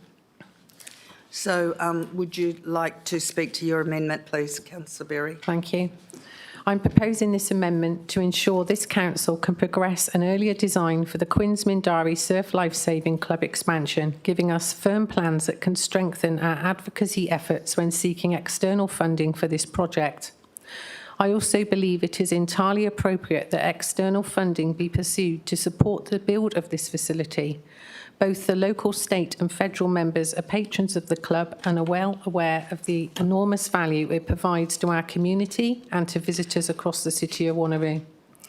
This council already recognises the extraordinary contribution made by all our surf life-saving clubs. The thousands of volunteer hours dedicated to beach safety each year are nothing short of outstanding. Importantly, these services do far more than prevent fatalities. They deliver a significant, broader economic and social benefit to our community. Last week, we heard from Director Davis about the strong collaboration between Quinn's Mindari Surf Lifesaving Club and Elcamos Surf Lifesaving Club. Collectively, during the 24-25 season, the clubs carried out 35 rescues, provided first aid to more than 100 people, and undertook over 1,200 preventative actions. We also heard that using the value of statistical life methodology, those preventative actions represent an estimated economic value of approximately $200 million. Quinn's Mindari Surf Lifesaving Club alone contributed more than 4,600 volunteer patrol hours, helping keep 14 kilometres of coastline safe for residents and visitors alike. Quite simply, our community would be far less safe without them. Beyond beach safety, the club plays a vital role in strengthening social connection and community inclusion. From nippers through to silver salties, the club provides programmes that engage people of all ages and backgrounds. The club is particularly proud of its work with young people, and rightly so. This council recently recognised that contribution through the City of Wanneroo Youth Community Citizen of the Year Award, which was presented to club member Brady Fulcher. At the recent Surf Lifesaving WA Awards, club member Charlie Brown was recognised as the Under-14, Under-15 Lifesaver of the Year. The club continues to grow above and beyond in developing young people and fostering community participation. Encouraging young people into surf sports, life-saving and training creates purpose, leadership, resilience and community connection outcomes we should strongly support and continue investing in. The club has also received numerous other accolades, including being runner-up in the prestigious Lavan Cup of the Year Awards across Western Australia this year. We have heard considerable discussion regarding the new Alkimos Surf Lifesaving Club. However, surf clubs are built on strong community culture and loyalty. Members remain committed to clubs where they feel connected, supported and part of the long-standing community. Queen's Mindari Surf Lifesaving Club is a highly respected and well-established organisation with a strong and loyal membership base. As our northern suburbs continue to grow rapidly, including East Wanneroo, Carabooda and the broader northern corridor, demand for surf lifesaving will only continue to increase. I firmly believe all of our 3 lifesaving clubs within the city of Wanneroo will continue to play an essential role in keeping our 32 kilometres of coastline safe. I ask my fellow councillors to support this amendment so we can continue advocating for the infrastructure our growing community requires.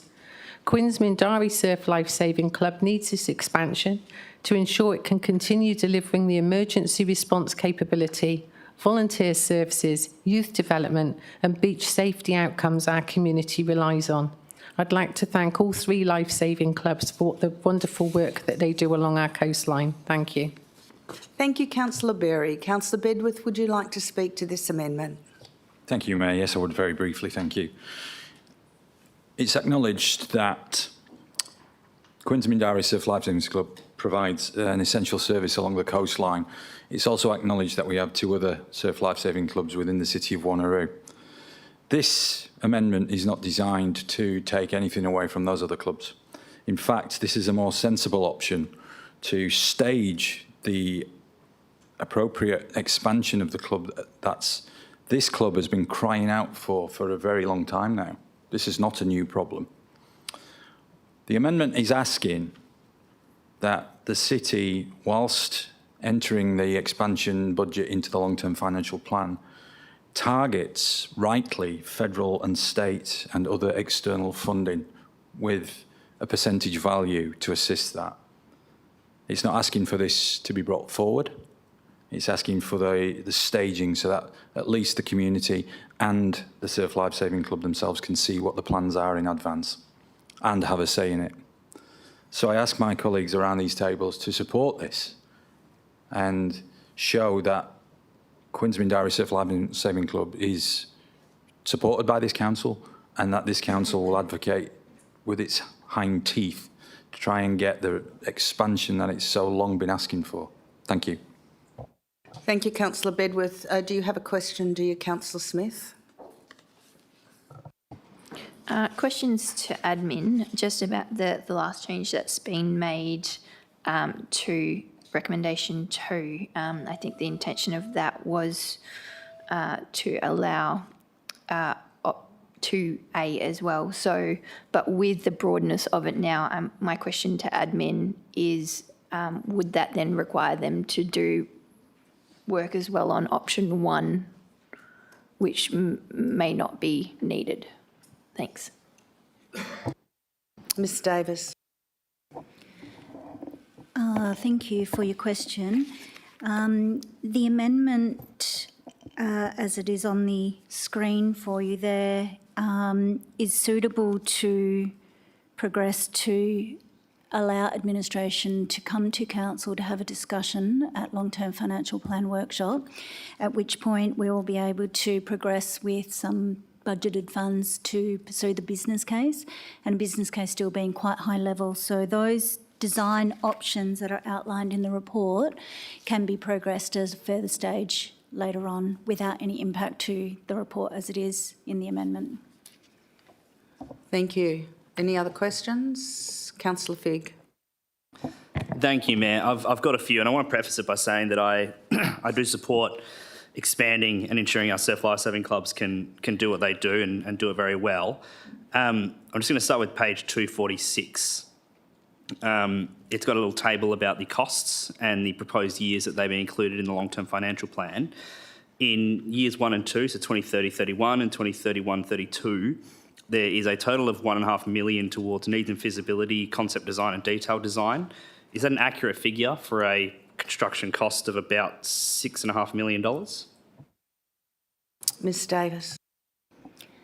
Thank you for your question. And yes, we would anticipate that that would be the percentage breakdown for a total estimated project of that cost in today's report. Councillor Figg. Thank you, Mayor. The second question I have is how much or what is the indicative budget for Alkimos Surf Lifesaving Club, which is a completely new build? Ms Davis. The cost proportion to the Alkimos Surf Lifesaving Club is in the order of $8.5 million as well. That has been allocated through state election commitment funding and developer contributions funding. As also was mentioned at agenda briefing a couple of weeks ago, that is still high-level costings for that project. Councillor Figg, you have another question? Thanks, Mayor. Thank you for that answer.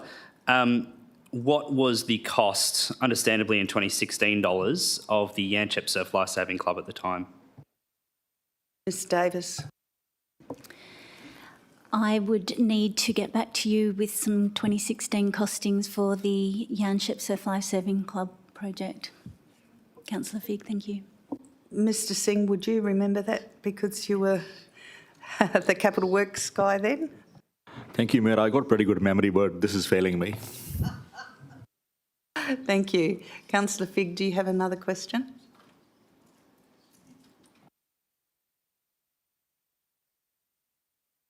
If there are no, do you have a question, Councillor Parker? I do, and I did question this at the time. This does not include the extra parking that is required at Quins, and that actually does worry me.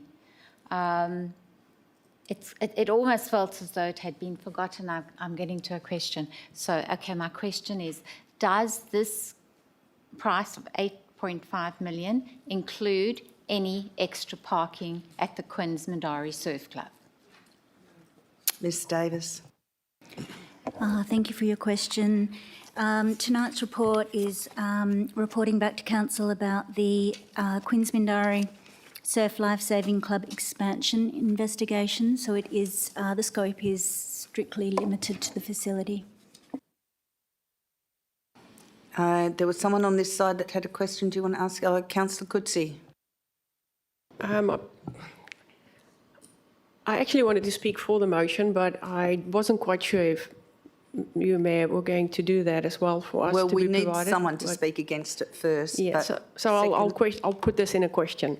I am definitely in support of the Quins Mandari Surf Club. They need it. I take my hat off for them for what they've done and what they are doing for the community. But we do have a significant problem in the Alkimos area as well, as they are working out of containers with a significant large number of members as well. Even though I'm in support of this, I just want to make double sure that the Alkimos Surf Club project will not be pushed back because of the decision we are making tonight. Ms Davis. Thank you for your question about the timing and costing of the Alkimos Surf Lifesaving Club. The current council long-term financial planning documentation does have an allocation for that project to go ahead. It is listed from 2027 through to 2030, and those forward planning documents are put in front of council as the ultimate decision makers annually. Thank you. Do you have a question, Councillor Figg? No, Mayor. I'm gonna speak against while withholding my right to vote for the item should should I come to the conclusion that it is beneficial. But for now, and I think it'll allow other people to speak for it and perhaps convince me otherwise. So the Yanchep Surf Lifesaving Club in 2016 cost about $6.8 million. If you adjust that for inflation, it's about $8.9 million in today's money. I'm assuming, as is the case usually, that this $8 million is also in today's money.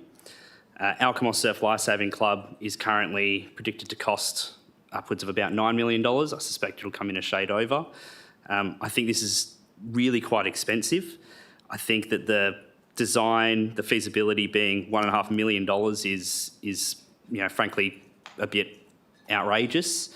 I think that we need to be able to be agile as a council. If we're going to do projects like these, I think we need to have a system within the organisation which allows us to absorb that cost through our full-time workforce rather than having to go out to a consultant for $1.5 million at a time just to get an upgrade costed and designed, particularly when we've got so many projects that we need to complete over the coming 20 years. And I say this as a supporter of surf lifesaving clubs. I believe that we need to support them as the city, as their local government, and ensure that they're able to operate effectively and do what they need to do. But I do have concerns when we are continuing to add to our long-term financial plan with projects that aren't necessarily planned for, kind of shoehorned in. And I'll leave it at that, and hopefully someone else can speak for. Councillor Rowe. Thank you, Mayor. I will speak for the amendment that is being put before us this evening, and I acknowledge that after the briefing session I got to have a chat with Councillor Berry and discuss some wording that now appears before us this evening. I think it should be noted, as is mentioned in number 4, that it actually is the Queensmindari Community Centre.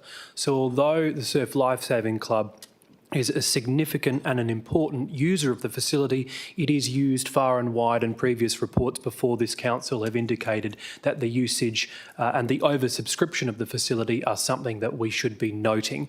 The fact is, councillors, that although we endorse a publicly listing 10-year long-term financial plan, 20 years in terms of the long-term capital, we approve annual budgets. So as we get closer to these particular dates, we'll have a more accurate indication of what costs will be in that particular time and what the needs of the facility will be at that particular moment. I wanted to speak briefly in terms of points 5 and 6. I think this is something that we should be implementing in all of our large-scale strategic projects going forward, putting in funding targets to make it very clear to other levels of government and external agencies that the city cannot be expected to fund the entirety of capital works projects, whether that be asset renewal or new builds. It is clearly a unreasonable expectation that ratepayers would be expected to fund the entirety of those facilities. And as the city continues to navigate the complicated waters of knowing whether CSRFF and other funding will be available to us, setting funding targets early on is exactly the direction we should be taking. And in terms of item number 6, Mayor, I think it is more than appropriate that this particular project, given its significance to not only those electorates but the community at large, be a standing item on all future meetings with those particular stakeholders. So by the time we approach the 2028 federal election and the 2029 state election, the city will be able to demonstrate that we have done all of the relevant work to ensure the project is ready and have undertaken all of the necessary advocacy to secure these funds. And if we are not successful at that point in time, the city can hold its head high and know we did everything possible to deliver for this very important community. Thank you. Thank you. Do I have any speakers against? Oh, we have a question. Just a quick question to go back on what Director Davies' answer to Councillor Coetzee. With regard to the Alkimos Surf Club, you indicated that there's an estimated time of probably start will be in the 27 budget cycle. Is that correct? Ms Davies. Thank you, Deputy Mayor, for your question. The current long-term financial planning documentation does have concept and planning in 26-27, detailed design for 27-28, and construction listed for 28-29, 29-30, noting that the draft foreshore management plan has landed with administration, is currently being reviewed and is expected to be with council, presented to council July this year, after which we can start to move on with the detailed design of that project. Thank you, Deputy Mayor Miles. And just the final comment on that one, I understand that there's already a level of state government commitment through the local member for Butler in that particular project. Is that correct? Ms Davis. Thank you, Councillor. That is correct. $3 million has been committed to that project through state election funding. Thank you. Okay, do I have any speakers against? Sorry, you have a question? Just to follow on to Deputy Mayor Miles, with the funding, the $3 million funding, is there a time limit as to when that has to be used by, or in other words, when the build has to start, etc.? So is there a date on that funding?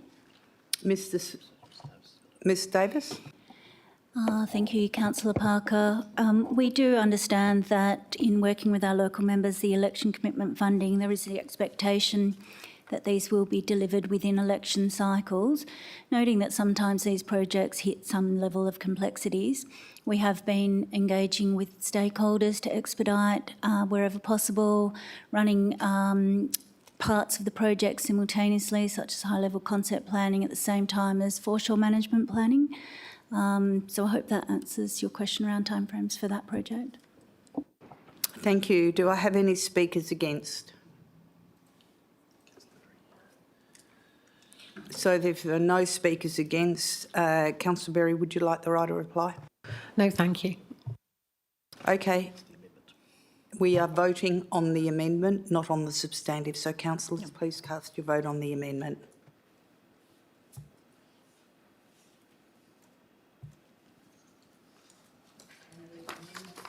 Is passed unanimously. We now go to the substantive. Councillor Miles, would you like to speak to the substantive as amended? Yeah, thank you, Mayor. Just briefly, I was happy to support the amendment as well as the substantive.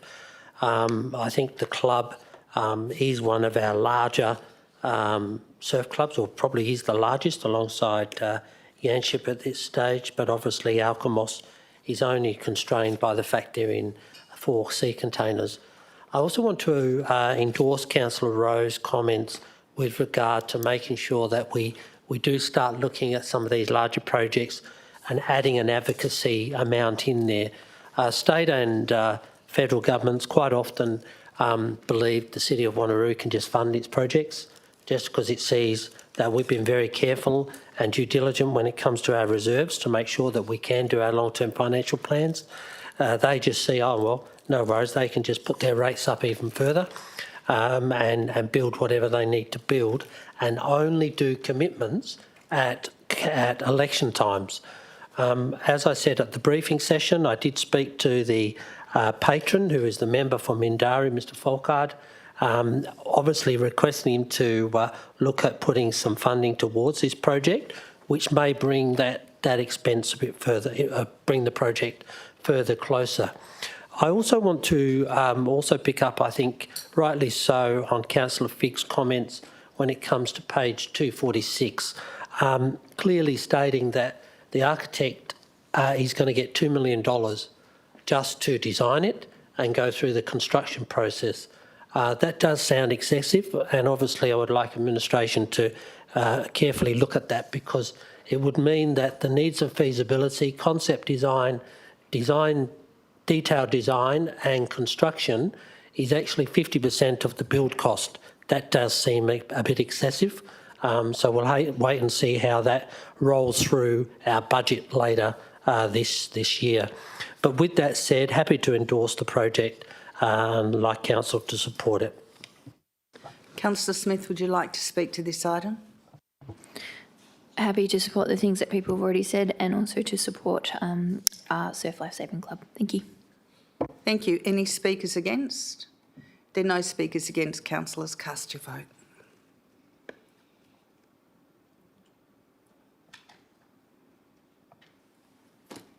And that is passed unanimously.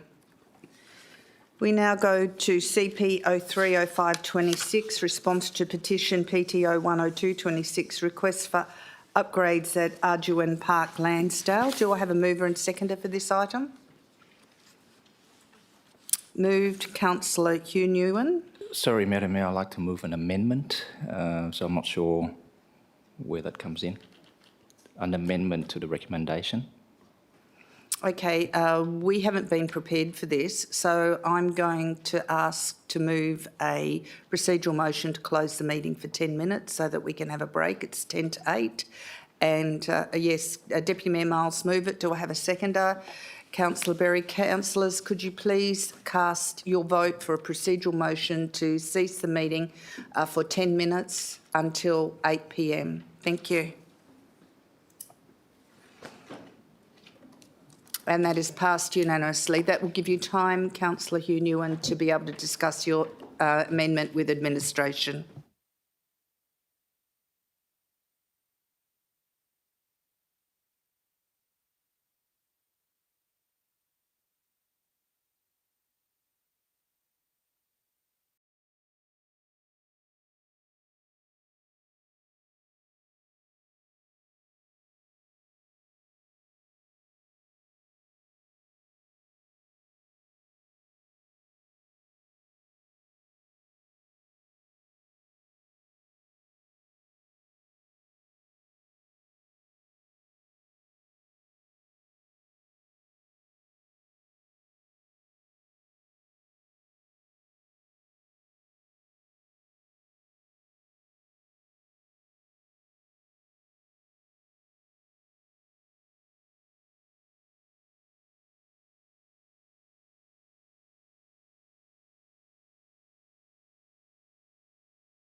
PM. So I understand that Councillor Hugh Nguyen has an alternative. So do I have a mover and seconder for the substantive CP 030526? Just before we do that, I think it's out of courtesy we should see what the alternative says. Can we do that? Mayor, if I can provide some guidance on that, extending on Deputy Mayor's point, that is usually the courtesy extended because then council can decide whether it wants to let the substantive lapse, and we haven't been provided that opportunity. And the issue is that normally an alternative is brought before the item's brought in the business of meeting, and that is better business practice instead of bringing it on the run. So if you could read the alternative out, but then we will go... We'll bring it up on the screen. But we will be, after we've read it, we won't be considering the alternative. We will be considering the substantive first, as normal protocol.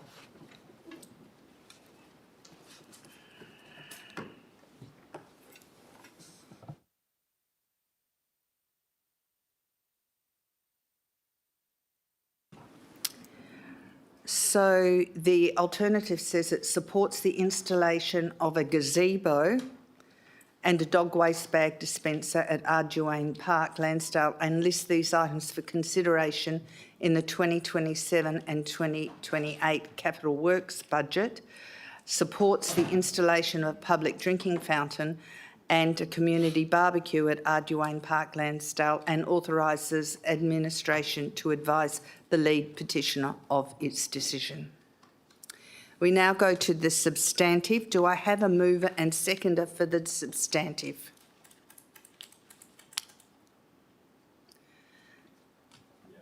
Okay, so Councillor Rowe is the mover and Councillor Parker is the seconder. Councillor Rowe, would you like to speak to this item? It's going to be difficult, Mayor, without referring to the alternative, so I'll try specifically to keep my comments to the substantive motion. The administration has provided in their comments why additional items would be an oversubscription at the park.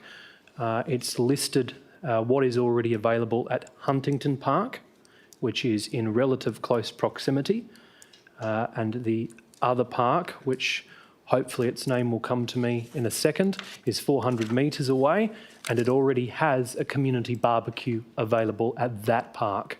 Monticello, that's it. So Monticello Park, which is 400 metres away, has a community barbecue available and a shade structure. So what we need to be clear about when these items come before us is what is the guidance provided by our local planning policy. I believe it's 4.3, which indicates the minimum provision of service.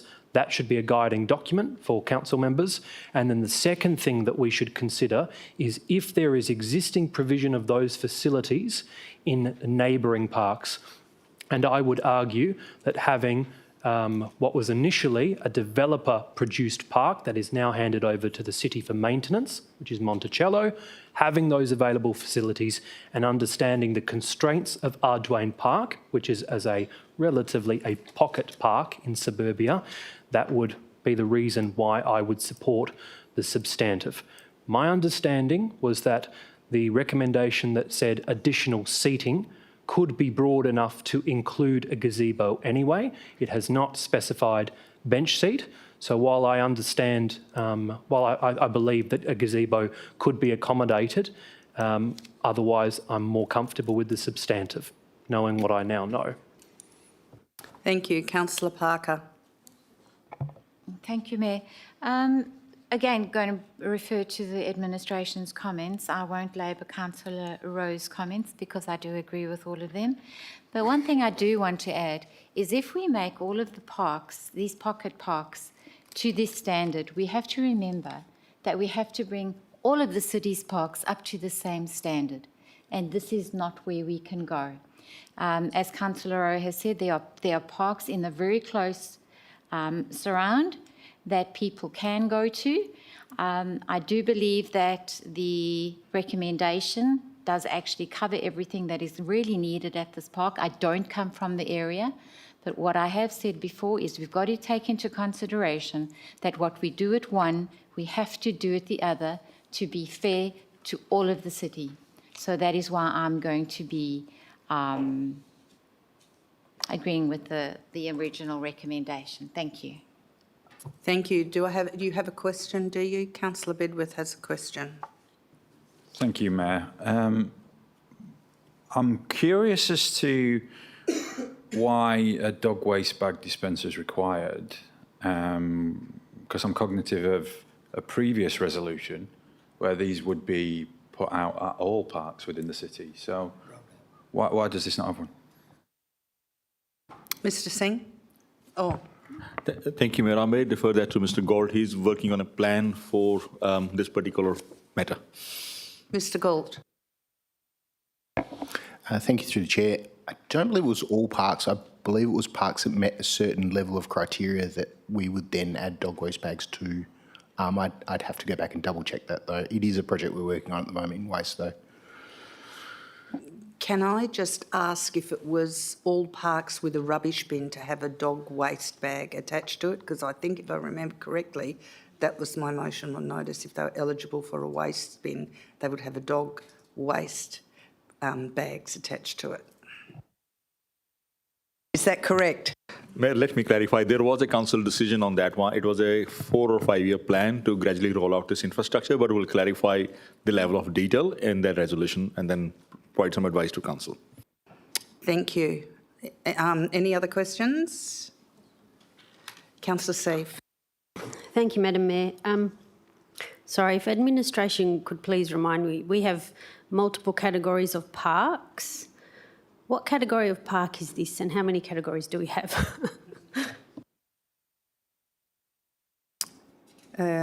Mr. Singh or Ms. Davis? Thank you, Mayor Aiken. This is being categorised as a neighbourhood park, and we generally have 3 categories. Councillor Seif? Where does that sit in the, is it the large, medium or small?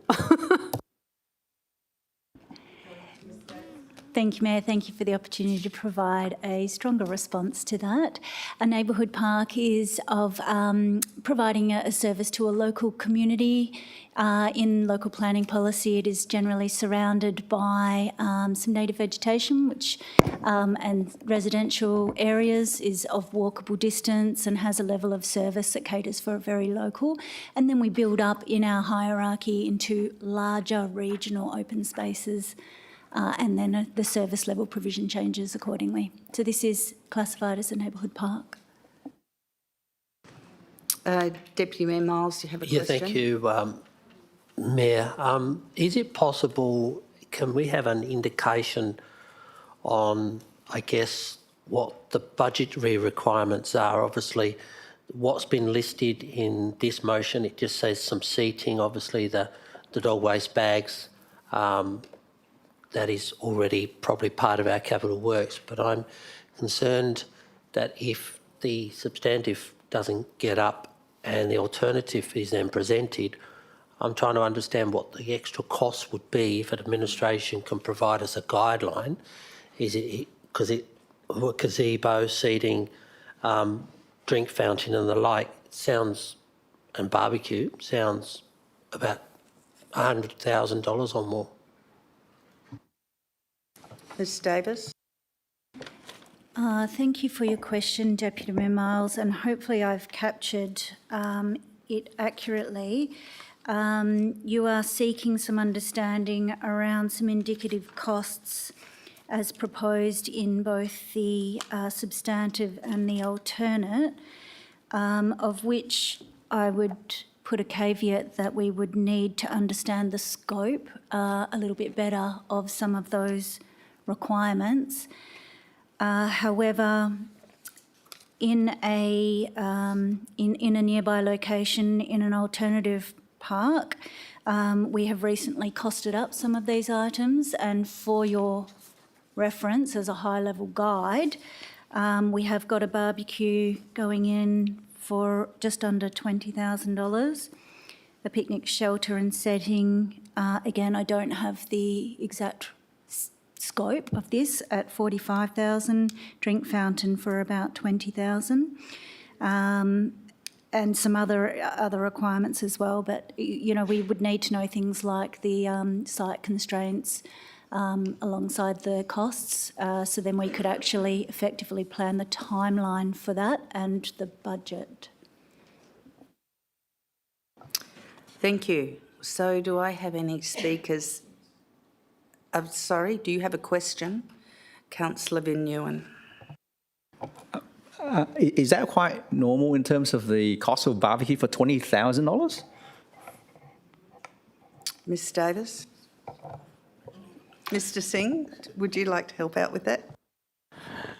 Thank you, Mayor. I think some cases it can be even more depending upon where the connection point is and the whether it's a powered, near a power source. So that could be more actually.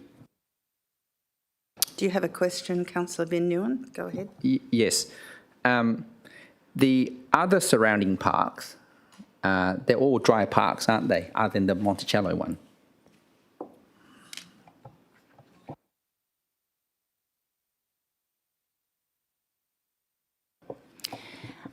Thank you for the question from yourself, Councillor, and I do respect that this is your ward and that you would probably have greater understanding of these parks than I would. Huntington Park is approximately 980 metres north of Arduane Park.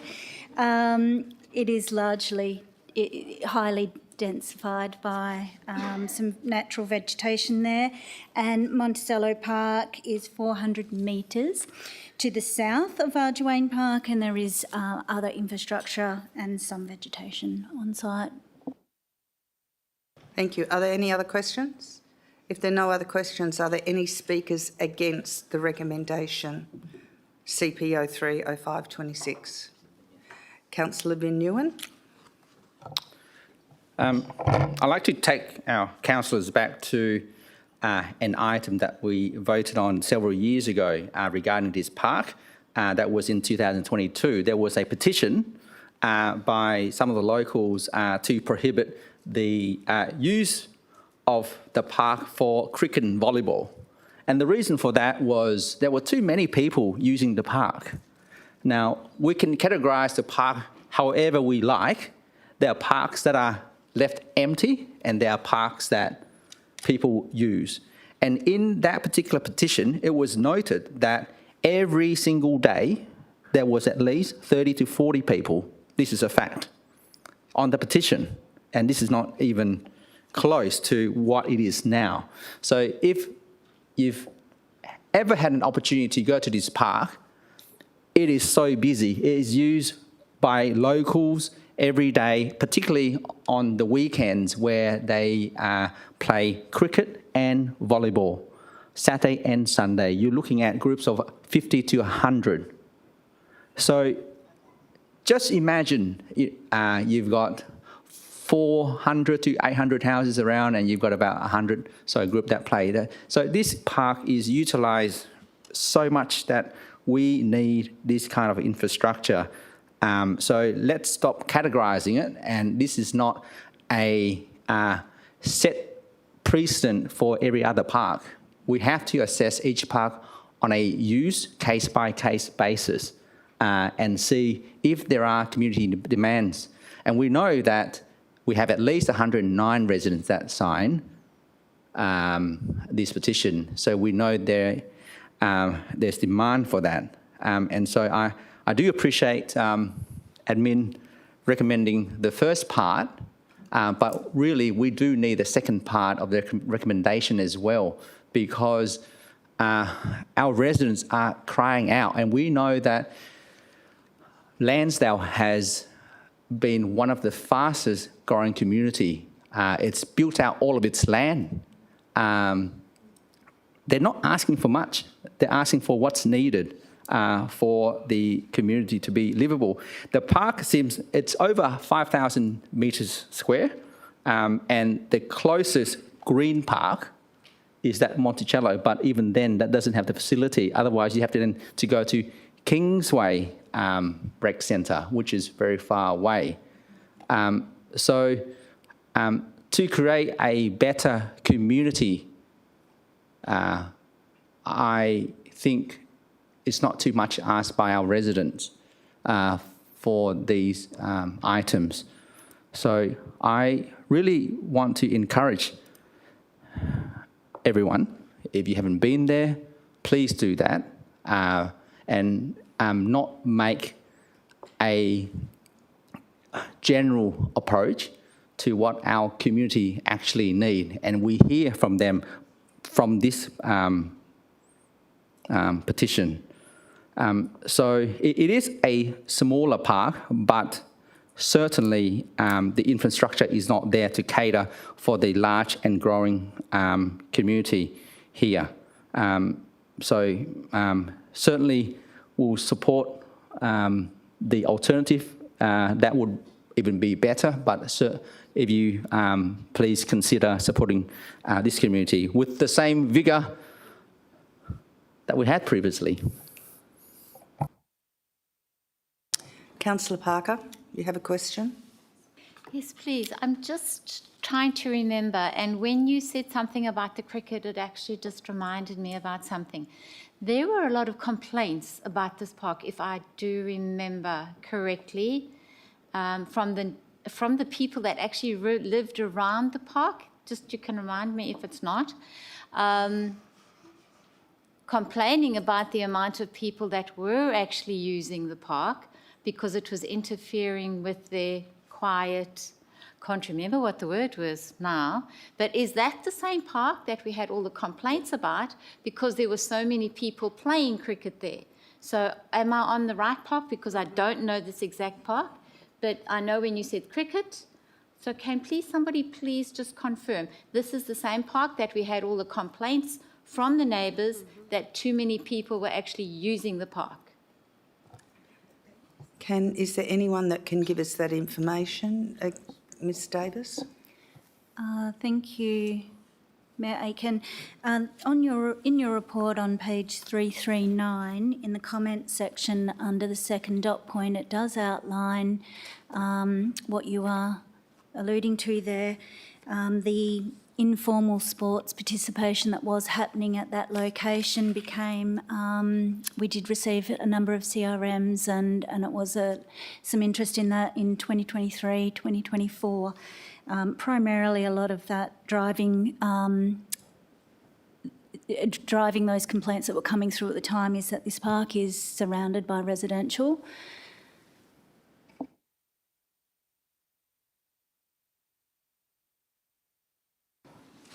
Thank you. Do I have any speakers for the recommendation?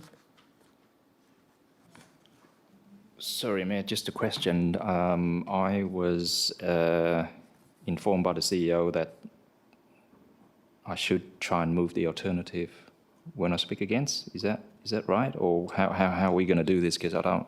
No, I don't think that's correct. The CEO will discuss that with you. No, thank you, Councillor Nguyen. And sorry about the confusion. It was more that because the councillors hadn't had the opportunity when we spoke to see your alternative, it was more when you spoke against the officer's recommendation to suggest that you did have an alternate, and this was roughly what it was about. Given that on request from Councillor Rowe, it's actually been displayed now, I think everyone in the room knows exactly what the alternate is. You would essentially need to wait until this motion was lost before you move the alternate. Do I have a speaker for this recommendation? Do you have a question, Councillor Coetzee? Yes, I've got a question, yeah. Thank you. I do understand that this park needs these facilities and everything, and I'm absolutely for it. But I think if it was put in a motion on notice and we could get a little bit more of information about it and what it will cost and how long it will take, and what is in the budget for it, I think it would have gone down better. Would it not have gone down better? Mr. CEO, or would any administrative staff? It's really hard to respond to that question, isn't it? Thank you, councillors. I think councillors are best to decide the appropriate mechanism. I know that I did have a conversation with Councillor Nguyen in the break, and he did express some reasons as to why that wasn't possible. So there is always, reasons behind how things occur, but essentially it's up to the elected members when they consider the item as to what information they need and when that's received. So I need someone speaking for the item. That's next. Councillor Fick. Thank you, Mayor. I will speak for the substantive. I believe that it is proportional to the size of the park, given that it is apparently so popular as to have created some angst amongst the residents that neighbour the park. I believe that some of these additional, it's difficult because I don't want to speak to the alternative. If there were to be additional facilities proposed for the park in any future alternative that comes before us, then it may encroach on the space already used by regular users. I believe in a proper, orderly way of having our neighbourhood parks and local parks upgraded.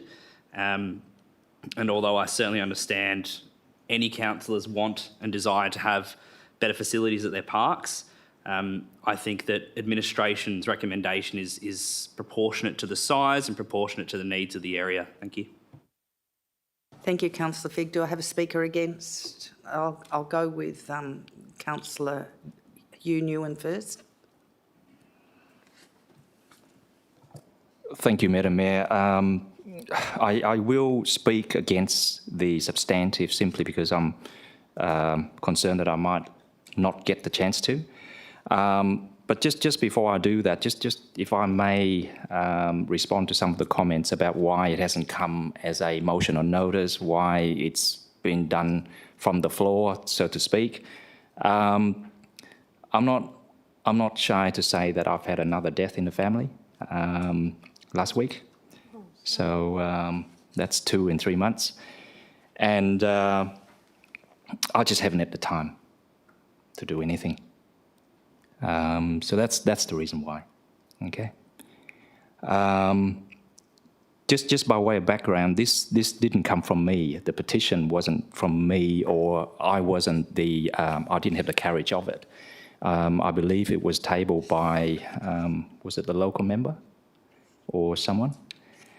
And it basically caught my attention when I went to look at the agenda very recently, and I just couldn't do anything given the funeral and everything else.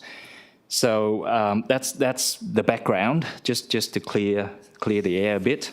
I will speak against the substantive, and I think Councillor Vin Nguyen has fortunately or unfortunately taken some of my talking points, but that's okay. Yeah, sharing. So if I can say this as from the perspective of a long-term resident and a long-term councillor in the area who's very familiar with this park. Just broadly, the Southwest Ward, as Councillor Vin Nguyen has said, has grown significantly by population mainly. And this particular pocket of Lansdale has had an explosion, literally, in population since even, a couple of years ago. The housing market has gone berserk. People have moved to the area like you would not believe. Houses have gone up to 1.3, 1.4 mil for a typical house in Lansdale. It's gone gangbusters, okay? So as a local councillor, I can say to you, hands on heart, that the area is booming with young families. And that's why the demographics has changed from 2023-24, when I think there's talks about, antisocial behaviour or overuse of the park or problems associated with that. That situation has changed. That situation has changed. And that is why we got a petition of 100 signatures before the council. We wouldn't have got that petition if the residents don't want it. So I think that's a very significant point to keep in mind. The second point that I like to make in speaking against the substantive is that there is a real demand for the amenities in this area as a result of the explosion in young families. I've helped the community around there with all sorts of things, including Frogola Park, which is next to Carnaby Rise, and that is all as a result of this explosion in population and young families. So the demand is there, it is real, and it will not go away. As a city, we have got a responsibility to provide our community with basic and necessary amenities. And this is a case on point where the community has been crying out by administration's comment and admission that there were 7 requests in the past 3 years, which coincide with the time frame I'm talking about with the change in demographics. 7 requests for updates or upgrades to the infrastructure and the amenities that's there. So I think it's obvious. The next point is summers are getting hotter, and I think we've all experienced that, whether we believe in climate change or not. Summers are getting hotter and hotter. A gazebo is not an unreasonable request, as opposed to a park bench, which I'm not sure from the wording of the substantive, whether we're talking about gazebo when we're talking about additional seating or whether we're just talking about park benches, which I wouldn't support. Nguyen, you've had 5 minutes speaking. Do councillors agree to extend it another 2 minutes? Okay, so have you already had 5 minutes speaking to this Okay, another item, 2. Councillor All Nguyen? right, fair enough, thank you. A water fountain for the same reason. Kids, when they play at the park, they need to drink. It's simple as that, and it's basic human rights, if you want to call it.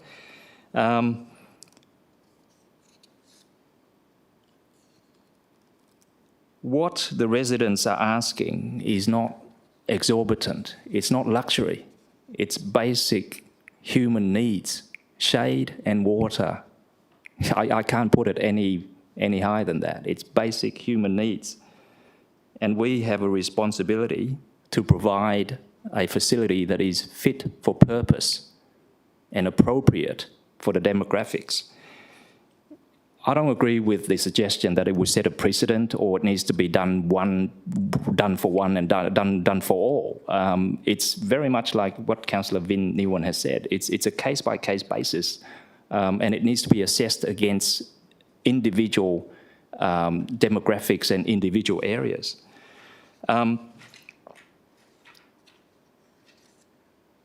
Also, in terms of the nearby parks, again, population dictates, the high population now dictates that we can never have enough of these parks with the appropriate amenities. I mean, Monticello is nearby and Huntington is nearby, but these parks, believe me when I say it, are getting used like you would not believe. They are being overused. So is the Broadview Park, which is where I live, nearby where I live. All the parks around Lansdale are just chockers. If you don't believe me, go down there and have a look.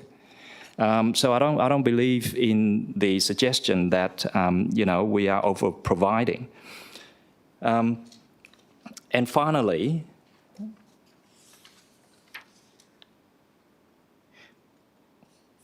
like I've said before,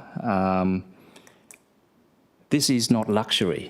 Please remember that. This is a community that's crying out for some basic amenities in order to Councillor Nguyen, you've support. had 7 minutes and Thank you. 17 seconds. Thank you. Do I have a speaker for this item? There are no speakers for this item. A speaker against? Councillor Huntley. Thank you, Madam Mayor. Yeah, look, I remember this park when it came to council before, and basically it was all about a particular cricket team that had decided to utilise the park despite not even asking to use it. They drove to the park, they parked all their cars, And then the reason why the petition was brought to us was because they were actually urinating in the park because there's no toilets. So that actually started to turn the local residents away. They didn't want to use their park, and that's why they brought the petition. So that team have obviously vacated now, and the residents are back using the park. Again, yes, it's hot in the summer, and a gazebo would be ideal. This park is used for recreation and socialisation, so a barbecue and water fountain really is not out of the question here. Around about 85,000. Quite frankly, the amount of residents are there, I think they deserve that with their rates that they pay. It's not a big ask for the amount of residents that are actually there. And it's also a great example of why in the future we need to look at what is happening when we review master plans and there are pocket parks still being created. These pocket parks are too small. They are tight, surrounded by roads, and really in new suburbs where we're actually going to pack people in, they need some space, they need some escape. These residents, you just have a look at these, they have no gardens. These parks are their only escape from everyday life. There's nothing, there's not even a tree in the front of their gardens. So ultimately, pocket parks do need to be reviewed. But for these residents, yeah, I don't think it's unreasonable. A gazebo, a drinking fountain, and certainly a barbecue, why not? Absolutely essential for this particular park. So, councillors, I'd really... even though it is a pocket park, I do think we're not setting a precedent here, but for this area, yes, we should be doing this. And perhaps if we don't want to set precedents, we need to look at not making pocket parks a thing of Wanneroo anymore. Thank you. Thank you, Councillor Huntley. Ms Davis wants to clarify neighbourhood parks in the hierarchy. Ms Davis, would you like to speak to that again, please? Thank you, Merrick, and thank you for the opportunity to clarify for the purposes of your decision-making. And I didn't want to confuse your understanding of the definitions within Local Planning Policy 4.3, which is available on the website. And due and orderly planning is noted as one of the discussions tonight. Pocket park, then local, then neighbourhood, then district and regional. So we actually do break it down into the 5 different categories. The local planning policy does provide a description and purpose and the standard requirement which has guided tonight's report for each of those. And this park, whilst there is case-by-case allowances in some instances, this park has been nominated as a local provision. So a maximum 400 metres or a 5-minute walk located locally as a public open space parcel for these residents. Thank you for the opportunity. Thank you, Ms Davis. Do we have any speakers for? If we don't have any speakers for, I'll go to Councillor Rowe for the right of reply. Thank you, Mayor. I won't stress further points because I think I'm on the losing side of this one, which is okay. I just want to emphasise the fact for councillors that there is an existing barbecue 400 metres away. As a request, the city has uploaded a list of barbecues by suburb on the city's website, and I would encourage you to look at that because the suburb of Lansdale has 4. There are other suburbs that currently only have 1. So it's just worth reflecting on that there is existing provision 400 metres away. In terms of playground facilities, which the officer's recommendation is not to upgrade, there is a recently upgraded playground facility 500 metres south at Fragola Park. There is a developer-funded and city-maintained playground facility above the provision of service required at Monticello Park, 400 metres to the west. I think these are relevant factors that need to be considered when we make our decision this evening, and that's where I'll leave it, Mayor. Thank you. Councillors, cast your vote.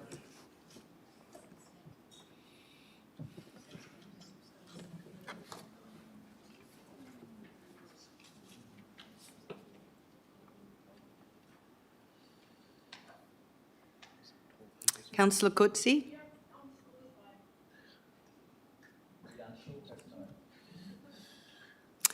Okay, so the recommendation is carried, 7-6. Those four are myself, Councillor Rowe, Councillor Parker, Councillor Figg, Councillor Smith, Councillor Bedworth and Councillor Miles. Those against are Councillor Seif, Councillor Hugh Newen, Councillor Huntley, Councillor Vin Newen, Councillor Berry and Councillor Coetzee. We now go to CSO 10526, the financial activity statement for the period ended the 31st of March 2026. We need an absolute majority for this. Do I have a mover and seconder for this item? Moved Councillor Parker, seconded Councillor Figg. Councillor Parker, would you like to speak to this item? Nothing to add, thank you. Councillor Figg, would you like to speak to this item? No, thank you, Mayor. Thank you. Any speakers against this item? If there are no speakers against this item, councillors, please cast your vote.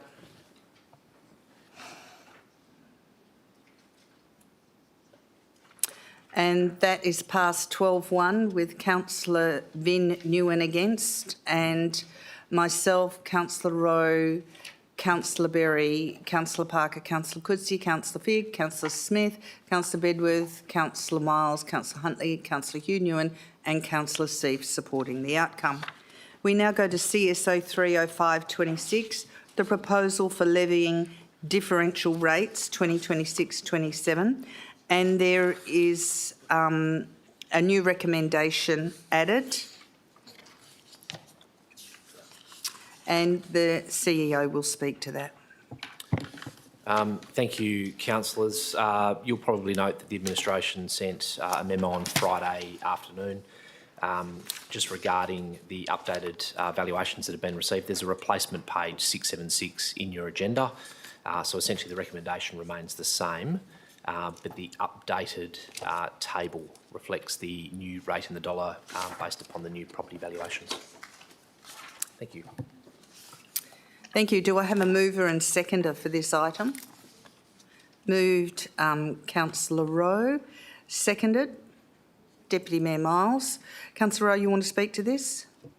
Just briefly, Mayor, to put on the record that this is the statutory process that we undertake every year to advertise our rate in the dollar, to assure our community that Council is still undertaking and completing our confidential budget workshop process, and that as we navigate these complex and difficult financial times, it is fair and reasonable to say that the City will be assessing very closely the feasibility of its capital program, what can be delivered with the available funding, and that I understand the CEO is also undertaking that same process with rigour in terms of the operating budget as well, to make sure that the budget that is ultimately presented to Council for endorsement is considered fair and a reasonable reflection of all of the challenges and the opportunities that the City is facing. Thank you, Mayor. Thank you. Councillor Miles, would you like to speak to this item? No, happy with the words from Councillor Rowe. Any speakers against? There's a question, Councillor Figg. Yeah, thank you, Mayor. From what I can gather with this replacement recommendation, the residential vacant minimum rate drops by about $131 compared to the other report. Is there a rationale behind that rather drastically lower minimum rate? Mr CEO. I don't Ms Harrison, I think, put it over to the acting CFO. But look, I'm in the spotlight at the moment, so I may as well answer the question. And if I'm incorrect here, Councillor Figg, I'm sure the CFO will correct me. The challenge is when you're applying a new rating model is that the rate in the dollar for your vacant land can't be any more than twice what the residential is. So we're almost capped and limited by that. So that's where you get that significant divergence. On that, we'll advertise if this is supported by Council. We'll clearly get some feedback. But over the next couple of days and into Budget Workshop 4 with Council, we'll continue to refine the model and continue to explore the model in a bit more detail. But that's the rationale. There wasn't as though the administration preparing the model thought that that particular rating category should go down. It was more that we're capped and limited by the legislation. Thank you. Are there any speakers against? If there are no speakers against, councillors, cast your vote.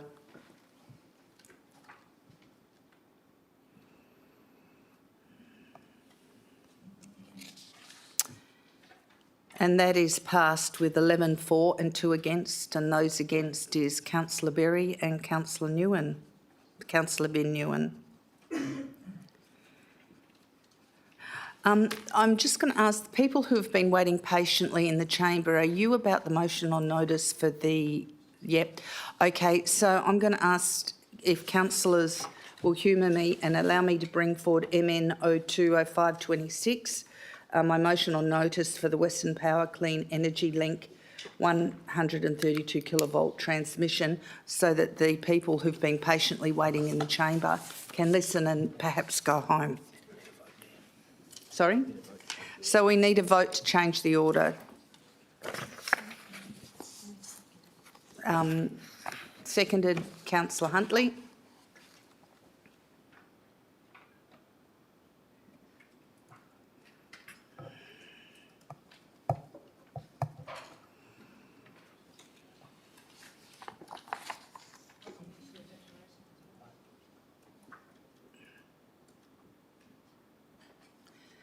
Councillor Seif and Councillor Nguyen.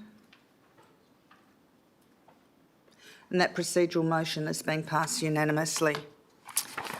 So I'm moving this motion on notice about the Western Power Clean Energy Link. Fellow councillors, I move this motion today not just to reaffirm Council's position, but to send a very clear and united message on behalf of our community. Let me start by stating this plainly. We support critical infrastructure. We support a reliable, future-focused energy network, and we recognise the importance of the clean energy link to the Perth's Northern Growth Corridor. But what we do not support is poor planning at the expense of our community. What we do not accept is infrastructure being imposed in a way that ignores both local planning and community impact. And that is exactly where we find ourselves today. Since November last year, this council has acted responsibly and collaboratively. We have written to the Minister. We have engaged with Western Power. We have participated in meetings at multiple levels. We have done everything expected of us. And yet, the alignment remains largely unchanged. The proposal remains overhead, and the concerns of our community remain unresolved. That is deeply disappointing, because what we are hearing from East Wanneroo residents is not unreasonable, and it is not isolated. It is consistent, it is informed, and it is growing. Residents are telling us they are worried about bushfire risk in an already vulnerable landscape, safety and infrastructure integration, loss of amenity and impact on property values, environmental clearing and habitat fragmentation. And importantly, they are worried about the future. Because this is not about today's residents. This is about the community we are actively planning for through the East Wanneroo District Structure Plan. We are designing a future urban area, connected, livable and well integrated. Yet the current proposal risks cutting straight through that vision without proper coordination with future road upgrades, particularly along Sydney Road and Hawkins Road. Let me be very clear here. This is not just a Western Power issue. This is a whole of government planning issue. And right now, that coordination is not where it needs to be.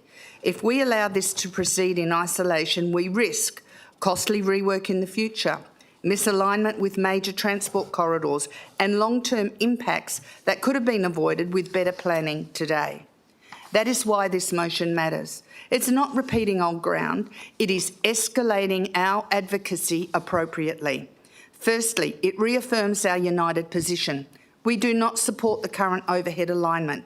We want the line moved as far east as practicable, and where it interfaces with residential areas, it should be undergrounded.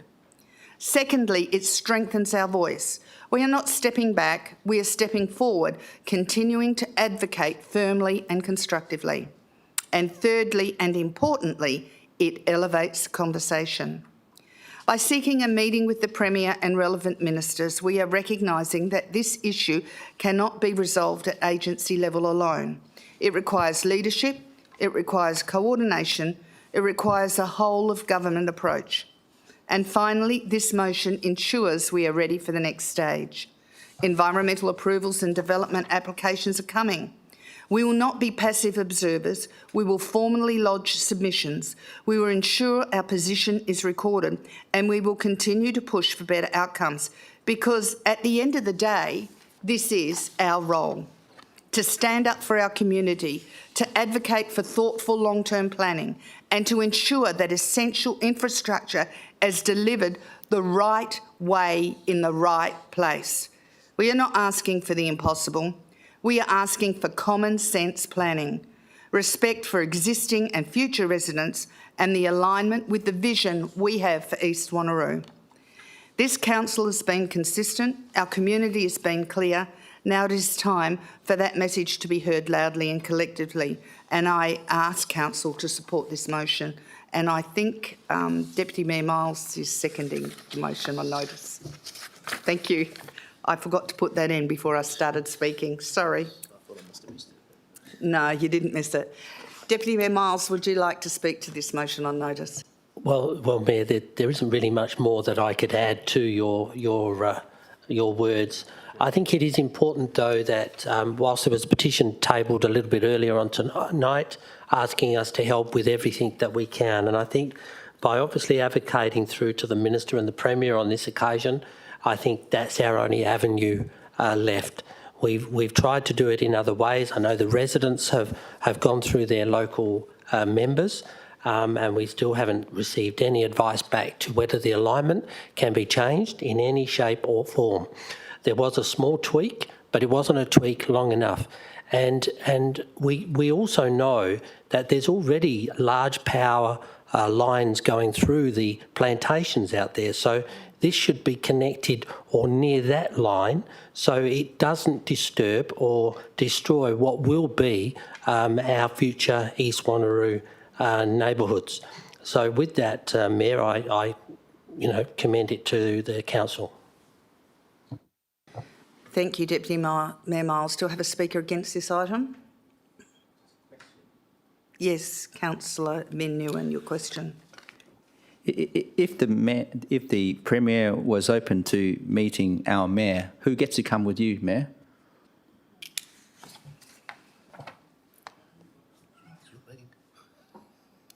Well, I would probably invite the Deputy Mayor to come with me. Thank you. Just a point of clarification on that one, Mayor. I believe we do have a sundowner organised in July for all the local members, and I'm sure we'll invite the Minister and the Premier along to that same sundowner. So all councillors can do their selfie. I think that's what you were looking for, Miss Councillor Nguyen. But I think that would be the appropriate time to discuss these projects. Thank you. Any speakers against? If there are no speakers against, councillors, could you cast your vote?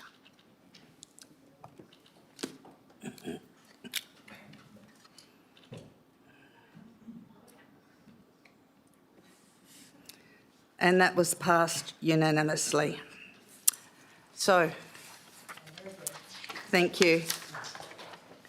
We now go back to the agenda proper, and we go back to MN 01526. Councillor Bedworth has the motion on notice for homeless support services. Councillor Bedworth, do you have a seconder, unlike me who forgot to mention it first up? I apologise. I shan't launch into a Churchillian speech then, but it's Councillor Berry. Thank you. Councillor Bedworth, would you like to speak to your motion on notice? Thank you, Mayor, and thank you, councillors. I move this motion because homelessness in the city of Wanneroo is growing. In some cases it's visible, but in many others it's hidden. We have people sleeping in cars, bushland and industrial areas, often in unsafe conditions and often disconnected from the support services intended to help them. Whether we like it or not, that's the reality, and it's already happening. Now, the question before us tonight is not whether homelessness exists in our city. It obviously does.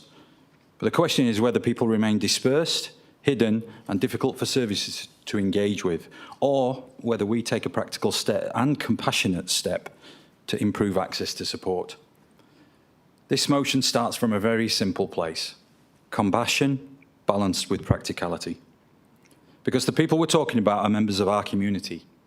Many are experiencing significant hardship, trauma, mental health issues, family breakdown, financial stress, or addiction. Whatever the pathway, they deserve an approach that is humane, measured, and focused on outcomes. And increasingly, homelessness no longer looks the way many people imagine it does. Certainly not when I was in a previous career. What we're now seeing is a growing cohort of people experiencing housing insecurity who, only a few years ago, many would have never have associated with homelessness at all. People with employment, families, people sleeping in cars or temporary settings while still turning up to work each day because they simply cannot afford secure or affordable stable accommodation. That's the reality communities are increasingly confronting across the state. Now, yes, I admit homelessness is primarily a state government responsibility. Let's address that elephant in the room. This motion fully recognises that. It does not seek to replace the state's role, nor does it commit the city to providing housing or ongoing accommodation services. And to be fair, the state government has recognised the seriousness of housing and homelessness pressures through significant recent investment and broader homelessness initiatives. This motion is not a criticism of that effort. It is the recognition that communities like Wanneroo are still experiencing these impacts in real time, and that local coordination and engagement remain important alongside broader state responses. What this motion proposes is modest, targeted, and time-limited. A 6-week service-led engagement clinic programme at a single agreed location delivered in partnership with all the accredited providers and relevant state agencies. Importantly, this is not an encampment. What it does do is create a predictable and visible point where outreach providers can engage consistently with people who are already sleeping rough within our city.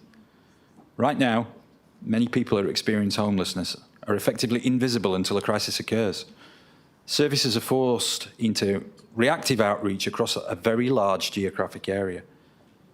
This proposal seeks to improve coordination, improve visibility to support providers, and improve pathways into housing and other services. That is not only more effective, it is more compassionate. This proposal is about having improving and helpful understanding. At present, our localised data and understanding around homelessness is limited. We do not consistently know who requires assistance, what their circumstances are, or where the service gaps exist. This pilot would help build that evidence base and strengthen our advocacy for increased investment in outreach, accommodation and support services in the Wanneroo region. Importantly, this motion manages risk carefully. It's a pilot. It is time limited. It has modest proposed cost, and it only proceeds through partnerships with accredited service providers and state agencies. At its heart, this motion is about balance, recognising the limits of local government whilst also recognising that doing nothing different is not a neutral position. It simply means people remain dispersed, unsafe and harder to support. This motion gives us an opportunity to take a measured, practical and again, compassionate step, not to solve the problem overnight, but to improve engagement, improve coordination and give vulnerable people a better opportunity to access the support they need. Councillor colleagues, I urge you to support this motion. Thank you.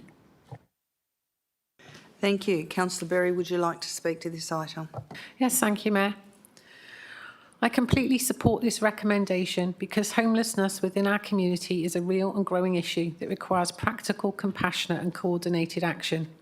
Behind every person experiencing homelessness is a story. Some are dealing with financial hardship, family breakdown, domestic violence, mental health challenges, addiction, rising living costs, or simply a lack of affordable housing. Many never imagined they would find themselves in that situation, and it could happen to any one of us at any time. Homelessness is not solved simply by moving people on from one location to another. Without support services, people remain disconnected from housing pathways, health services, mental health support, and the systems designed to help them regain stability.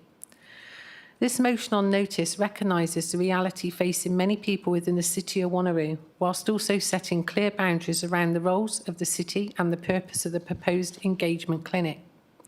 This is not about establishing a permanent campsite, encouraging encampments, or shifting responsibility away from state government.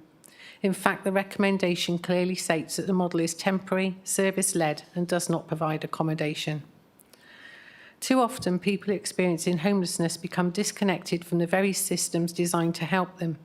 They may not be registered with housing services, may not have access to health or mental health support, and many struggle to navigate the complexity of the available services. This recommendation seeks to address the gap through practical engagement and wraparound services. The engagement clinic model brings together housing pathway, health services, mental health support, alcohol and other drug services, family domestic violence support into one coordinated location delivered by qualified providers. This matters because homelessness is rarely caused by one single issue. It is often the result of complex and interconnected challenges that require coordinated responses. I also strongly support the collection of localised data as part of this programme. One of the ongoing challenges for local government is the lack of accurate local data regarding homelessness within our own communities.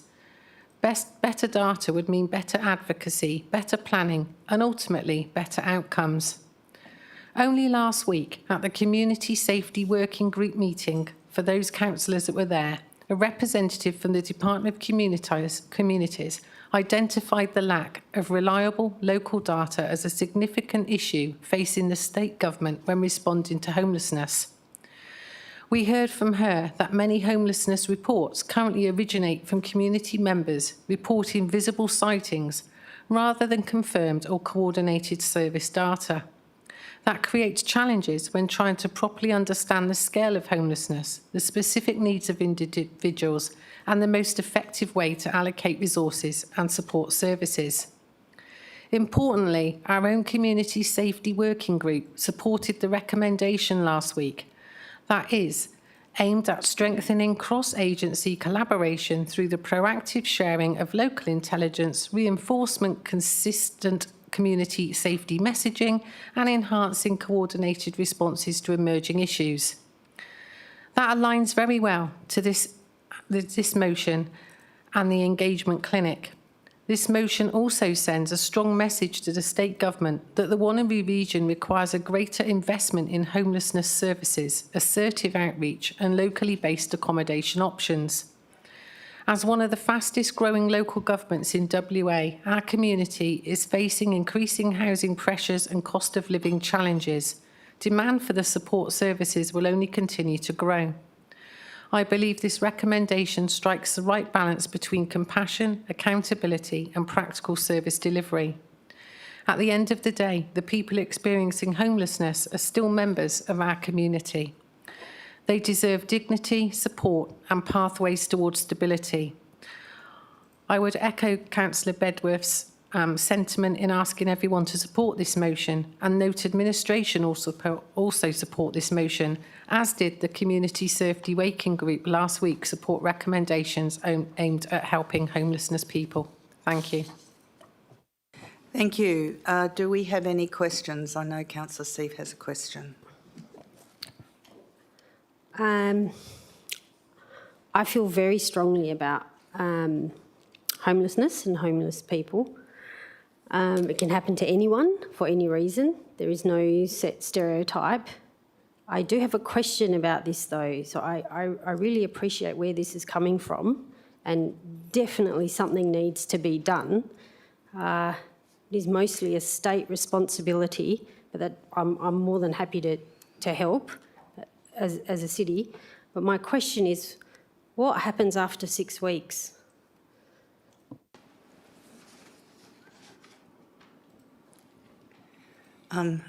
It's not Ms Davis's motion on notice, but you might. Do you have a response, Ms Davis? Thank you, Mayor Aiken and councillors for the question. Council has already provided administration some direction through its endorsement of our regional homelessness plan, which does endorse us to respond towards data collection and enabling like initiatives, and we do that mostly through JWEG, the Joondalup Wanneroo Ending Homelessness Group, which has many of our service providers represented on it, so it would be a discussion at that group. Councillor Parker, you have a question?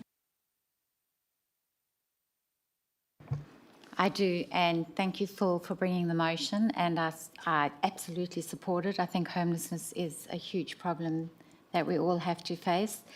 There is something that worried me, though, about this. Provide a safe, predictable and centralised engagement locale for a wraparound service delivery. The whole number 3 worries me. Homelessness means, and I mean, we've got a big city, so from Gerroween to Two Rocks, we've got a lot of homeless people. By having a centralised locale, that I feel a lot of people will be excluded from becoming part of this. Now, you can correct me if I'm wrong, but that was what my feeling was. Supporting it, but I just feel that having a centralised locale, whether it be in the city of Wanneroo... Councillor Parker, you're speaking to it. What's your question? I'm not speaking to it. I'm actually going to ask the question. I'm just so telling could you why. go to your question, please? Okay. Is it possible... It's very hard to ask this question because I'm not speaking against it. Is it possible to perhaps have a more mobile... Okay, there's the question. Is it possible to have a mobile location that could service the entire city, thus gathering all the data and everything that we are looking for within this motion from different areas? So that's one question. The second question is it a fact that when you have homeless people, they are very scared to move away from where they have their little encampment because they're afraid of it getting stolen or losing their few belongings? So is that a fact? But that goes back to the fact that that centralised one, is that the perfect situation for that 6 weeks and the best use? Would it not be better to try and make that a mobile service so that we can actually cover the whole city? Councillor Bedworth? I would say that, well, that is quite meritorious. This is a pilot programme. So by definition, this is to test out how we're going to work. And if a more mobile programme in the future was the way forward, then I could imagine, and I'm sure admin will contradict me if that's the case, that may be a model that's looked at if this isn't successful. But the idea behind the pilot scheme is that we try this, because the problem we've got currently is the dispersal of homeless people and not knowing where they are. So the intent is to bring them in. And as for your second question, if I can go to that, Mayor, having engaged with some people in our ward, some homeless people, the fear of losing belongings and things doesn't exist. They're more interested in trying to get themselves into secure accommodation, because they do go to work, they do other things. They have to go to the shops, for example. So I'm not sure that, and I can't speak for everyone, but I'm not sure that's something that's a real concern over getting the wraparound support they need, if that answers your questions. I'll just go to Councillor Smith first and then Councillor Huntley. Councillor Smith. Thank you. This did also come up in the community safety in terms of our city being so big. So my question is, based on the wording of recommendation 3, so provide a safe, predictable and centralised engagement locale for wraparound service delivery led by accredited providers, does administration feel like that limits us to only one locale, or can it be a few centralised places throughout the city, for example, one north, central, south, or a few, if that makes sense? So does admin think that there is flexibility within the current wording to provide a few centralised places. Ms Davis. Thank you, Councillor Smith, for your question. Yes, administration would support council members exploring that this would be offered in a place-based approach via partnerships. So we would identify where our services are already being provided by providers in the region and go to the people in a person-centred approach that provides a very safe, engaging place. Councillor Huntley. Thank you, Madam Mayor. I'd like to actually move a procedural motion that we should bring this to forum. I do believe there are far too many questions for this to actually work. We've already heard that some of these people are working. So if we do the centralised program, is it going to have time limits, or is it going to run throughout the night? Is it going to be a 24-hour thing over the 6 weeks? There is masses of questions needed to be asked, and I think we need, if we're going to run this as a pilot, we need to actually make sure it could work. Again, we are saying the city is huge. It might need mobile units. They might be, a pilot program might need to be mobile, and I think it would need to be mobile, because how do you get the message to these people anyway? If they're working, they're going to think that we're, what, 8 to 5? Councillor, you've got to, it's a procedural motion, you're not supposed to speak to it, and you need to give us the time you want it brought to concept forum by and a seconder for your procedural motion. So this procedural motion is to bring this to forum by August, which means that it's fairly quick, and would anybody like to second it? Do we have a seconder? Councillor Seif. Okay, goes straight to the vote, councillors. The procedural motion to move it to August.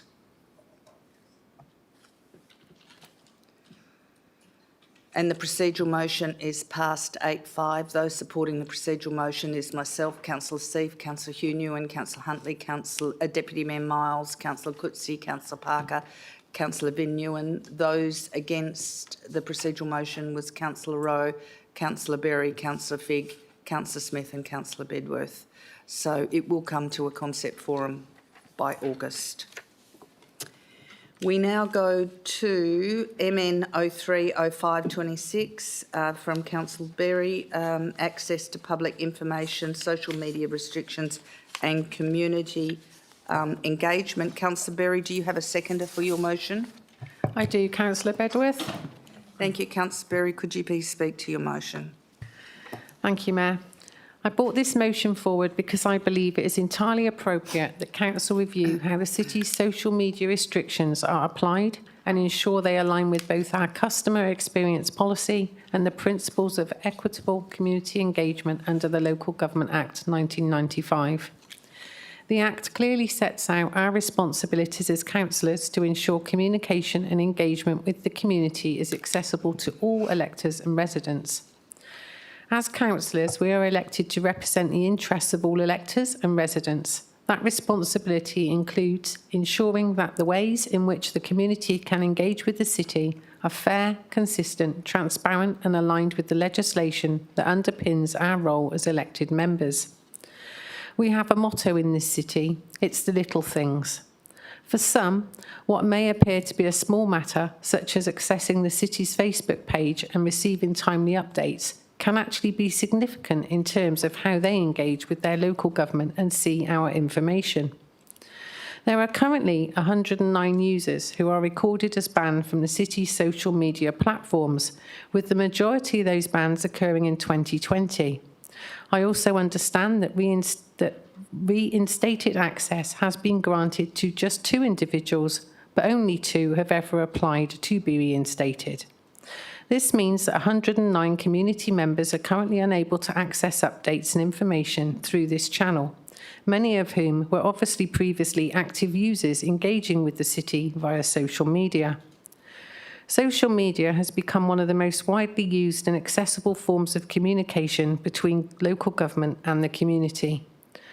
I acknowledge that residents can access information through other channels like the city's website, but the reality is, for many people, social media is the first and most convenient point of contact.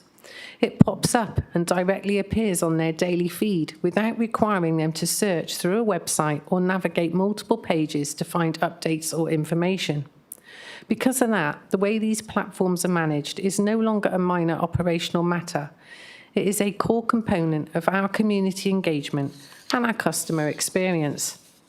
This recommendation does not request the need for moderation or importance of this recommendation does not question the need for moderation or the importance of maintaining respectful and safe online environments. I acknowledge that engagement which is threatening, abusive, or amounts to harassment must be addressed and appropriately managed. However, permanent bans from social media engagement are, in my view, a significant restriction, given that these platforms are now a primary channel for community access to local government information. There is a clear distinction between appropriate moderation and consistent, fair application of restrictions in a way that supports genuine community participation. That is why referring this matter to a concept forum is both sensible and appropriate. A concept forum provides the opportunity for elected members to properly examine how current restrictions are applied in practice and whether they align with the principles of equitable access and engagement under the Local Government Act. It also allows us to step back from assumptions and ensure there is clarity and consistency in how community engagement is being facilitated across all platforms. Good governance requires periodic reviews. Policies may be sound on paper, but their implementation is what ultimately shapes community experience and public confidence. Importantly, this is not about targeting individuals or questioning operational staff.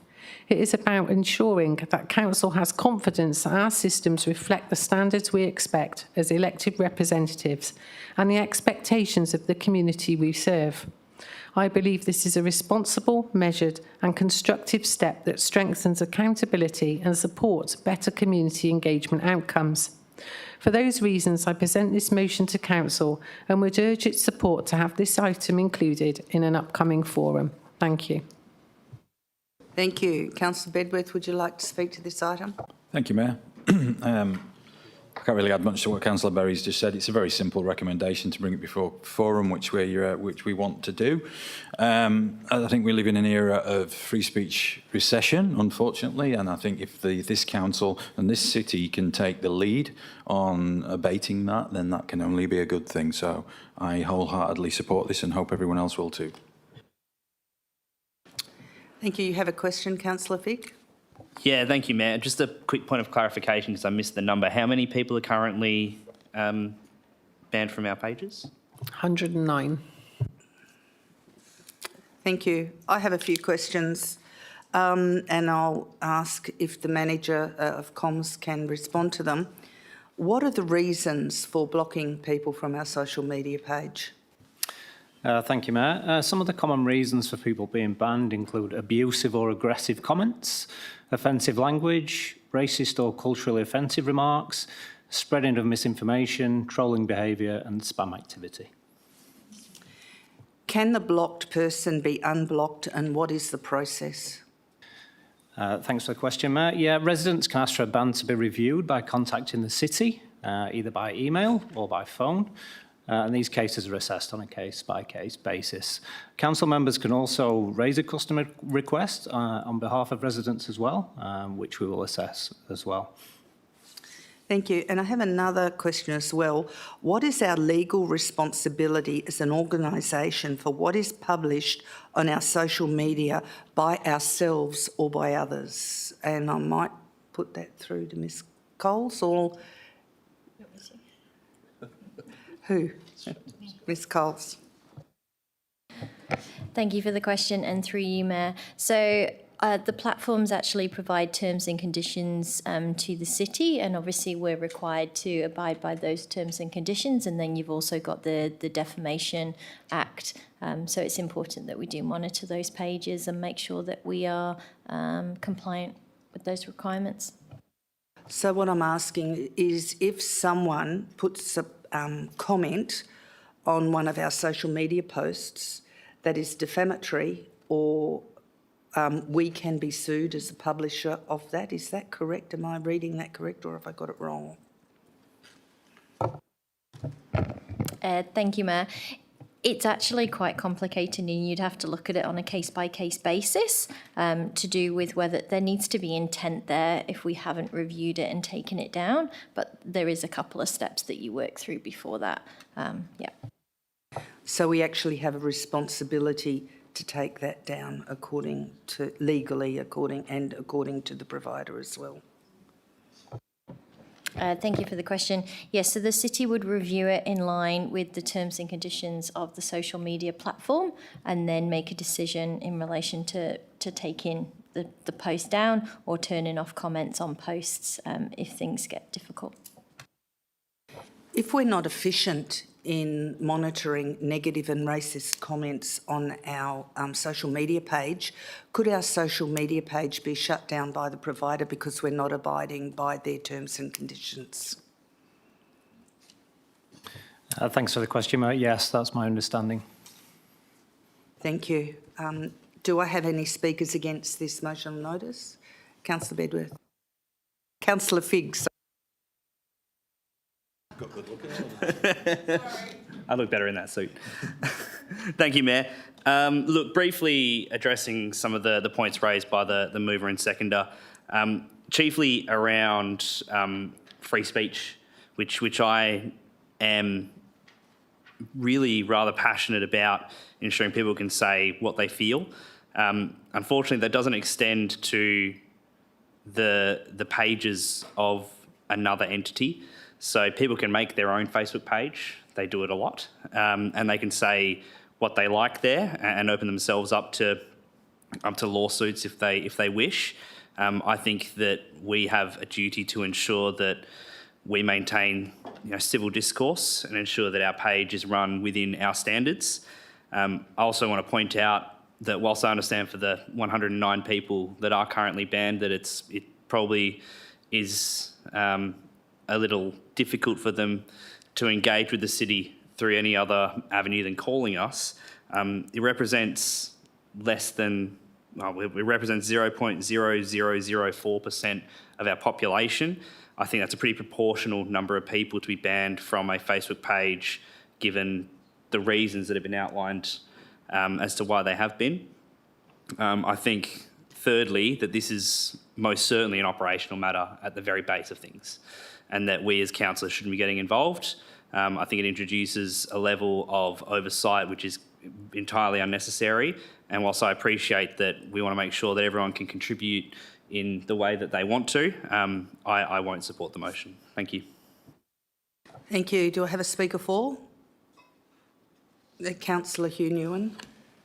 Thank you, Mayor. Look, I've repeatedly said in this chamber that at the end of the day, we are the servants of the people. That's just reality. And I think this particular motion on notice is sensible, it's reasonable, because it respects that principle that we are the servants of the people.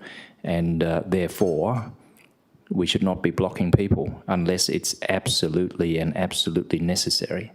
I do support this going to forum so we can have a more detailed discussion as to how we could, deal with people who are overly excessive in terms of abuse online and all that sort of stuff. But I think we need to have that discussion, and this is what this motion is all about. It's not about the operational aspect of, whether we ban people or we don't ban people. So I support and I commend the motion. Thank you. Thank you. Councillor Rowe, you want to speak against? Absolutely, I do. So I've already had a bit of a discussion yesterday with Councillor Berry as to where my line of thinking, although I do remain open to be convinced in that right of reply. The first thing is, and I understand this, the council is never precluded from moving a motion on notice. That is always an opportunity. But I will make the point that if there was a request for data in terms of the number of blocked accounts or the number of accounts that have managed to appeal that could have been submitted via a CRM. There could have been a request for a briefing note if elected members wanted to find out the process under which the city blocks and repeals blocks, and the meetings policy provides an opportunity for 4 council members to sign to bring something to forum. The unfortunate consequence of these discussions playing out in the public domain is that I'm sure social media commentary will draw the line in the sand of whether you're for free speech or against free speech, which would be a reductive and oversimplified take on the matter at hand. The next thing to note, councillors, is that there is already a process in place by which the administration handles this, and that the appeal process has a 100% success rate for those who have chosen to go down that route. Now, the acting manager of Comms and Brand read out some of those circumstances under which someone may be blocked before, I think highlighting the important ones: defamatory comments, and we've certainly seen those directed at the city as a legal entity, but also individual staff and council members. One that I really focused in on was racist or culturally offensive remarks, notably during NAIDOC week towards our Indigenous community. And I remember personally seeing those comments from individuals and understanding that those accounts are now blocked. So I think we should respect also the fact that the city has a rigorous process in place for when it applies a block. It is certainly not done on the basis of a disagreement of opinion. On the point of free speech, I'll know that free speech means that you also have to be accountable for the consequences of your speech, and you alone are responsible for resolving those consequences. And free speech does not equal, nor should it ever equal, hate speech. The impact of abuse on elected members should be something we should all reflect on, particularly in the last 6 months, as the misinformation of entities and accounts has once again resurfaced at a higher level, targeting elected members and the city and its staff than ever before. The Community Engagement Charter was mentioned as something that is now being brought in through the local government reforms. I think it's worth noting that the city already has a process in place for how it engages its residents. All of our events and resources are uploaded on the city's website, which at the moment is experiencing significant investment towards upgrade to make sure it is more accessible. And we also know that all of our consultations and engagements are uploaded to the Your Say page, which is the legitimate form of consultation. So in terms of do we meet the Community Engagement Charter set out in the Local Government Act, I believe we do, and I believe we should actually be focusing back again on more traditional forms of communication for individuals who don't have social media at all. I believe this is a highly operational motion on notice, and I would note the impact that it will place on our comms and brand team, who would be required to produce this report at the same time that they are also being expected to deliver one of the most complex and difficult budget communication plans in perhaps the city's history. The operational impact and pressure on our administration should never be forgotten. And finally, councillors, we're often provided with this request to bring something to forum, and sometimes I think we draw the line in the sand and go, oh, it's just a discussion.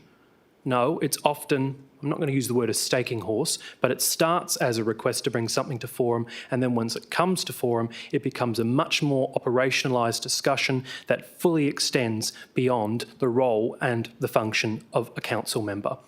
We don't have just precedent, we have track record of that, and I think we should all own up and reflect on that fact. For those reasons, Mayor, I could not be more against this motion on notice. Thank you, Councillor Rowe. Do I have a speaker for?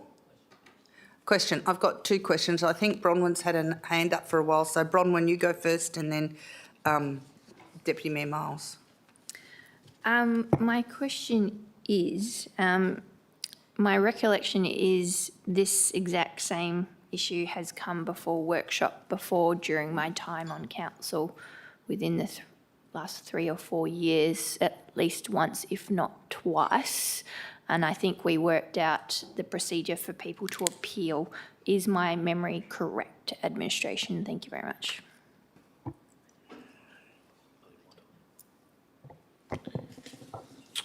Mr. CEO. Thank you, Councillor Smith. I don't have the world's greatest memory, but I've been here 2.5 years and I don't recall having that discussion. I'm looking over there at our longest serving director, Director Singh, who's been here 30 years. I'm wondering whether he can enlighten us on...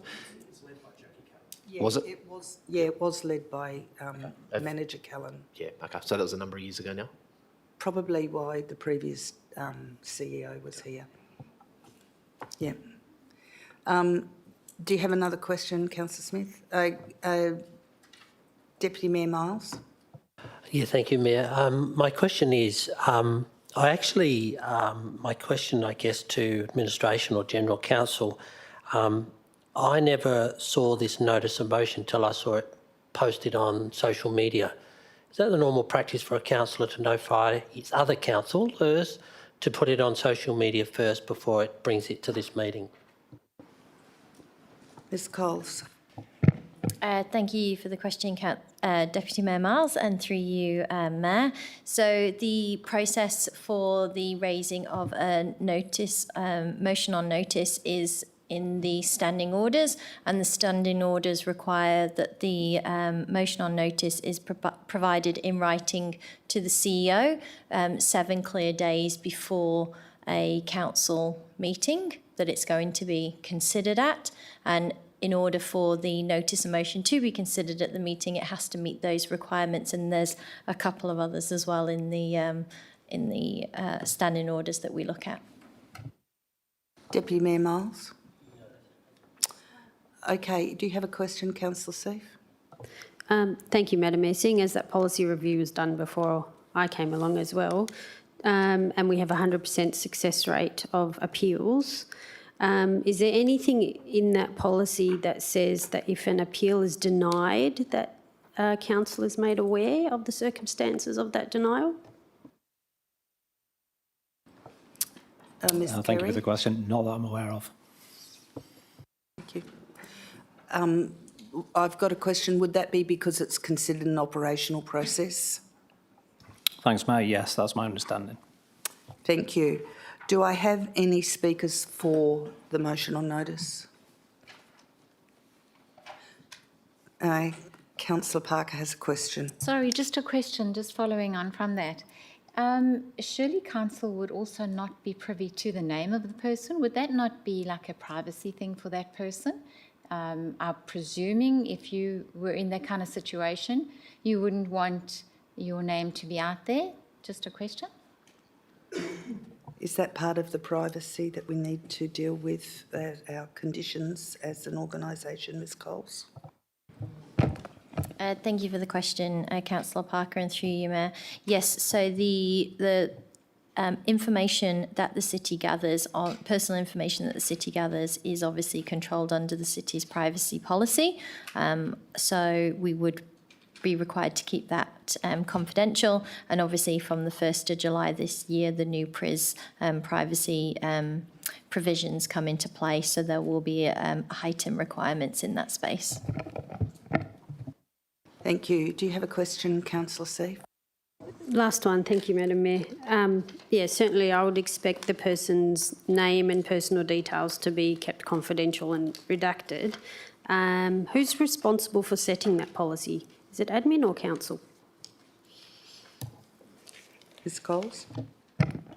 Thank you for the question, Councillor Seif, and through you, Mayor. So the customer experience policy is a council policy, and within that there's provisions in there in relation to, complaints or issues that we may have with residents. The terms and conditions in relation to social media, that's more of an operational requirement, and we work through those as we would any other contract. Any speakers for the motion on notice? Do I have a speaker against? If I don't, I go to the right of reply. Councillor Berry. Thank you, Mayor. I just want to make a couple of points. Posting comments on someone's own page is not the issue. The issue is the engagement and people being given access to the city's information. I'm well aware that many other community groups out there are posting things about us at the moment. Obviously, that's out of our control. We can also remove comments on posts rather than just remove someone's access. And I'll end with this. We all make mistakes. In this council chamber, I don't know how long ago, maybe 3 years ago, I think I said something like, if it smells like a rat, it probably is a rat. There was no consequences put against me. And in the last few months, the mayor herself has dropped the F-bomb. And again, no permanent consequences. So I do think we do need to have a proportionate response to comments that are inappropriate, and maybe it is actually write to those people on their messenger that's attached to their social media and give them a warning before we remove them. Thank you.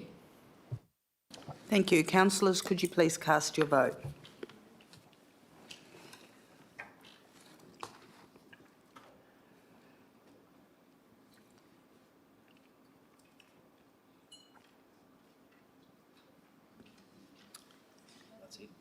Okay, so the motion on notice is lost. 4 supported it, which was Councillor Hugh Newen, Councillor Bedworth, Councillor Smith and Councillor Berry. Those against the motion on notice was myself, Councillor Rowe, Councillor Parker, Councillor Coetzee, Councillor Figg, Councillor Miles, Councillor Huntley and Councillor Seif. I also note for the record that Councillor Bin Newen has left the chamber. I think he's left the meeting. We now go to item 10, late reports. We have none. Urgent business, item 11, we have none. Item 12, confidential, we have 1 confidential motion on notice. Can I have a move and seconded to go behind closed doors? Thank you. Moved, Councillor Seif, seconded Councillor Rowe. Councillors, please cast your vote to go behind closed doors.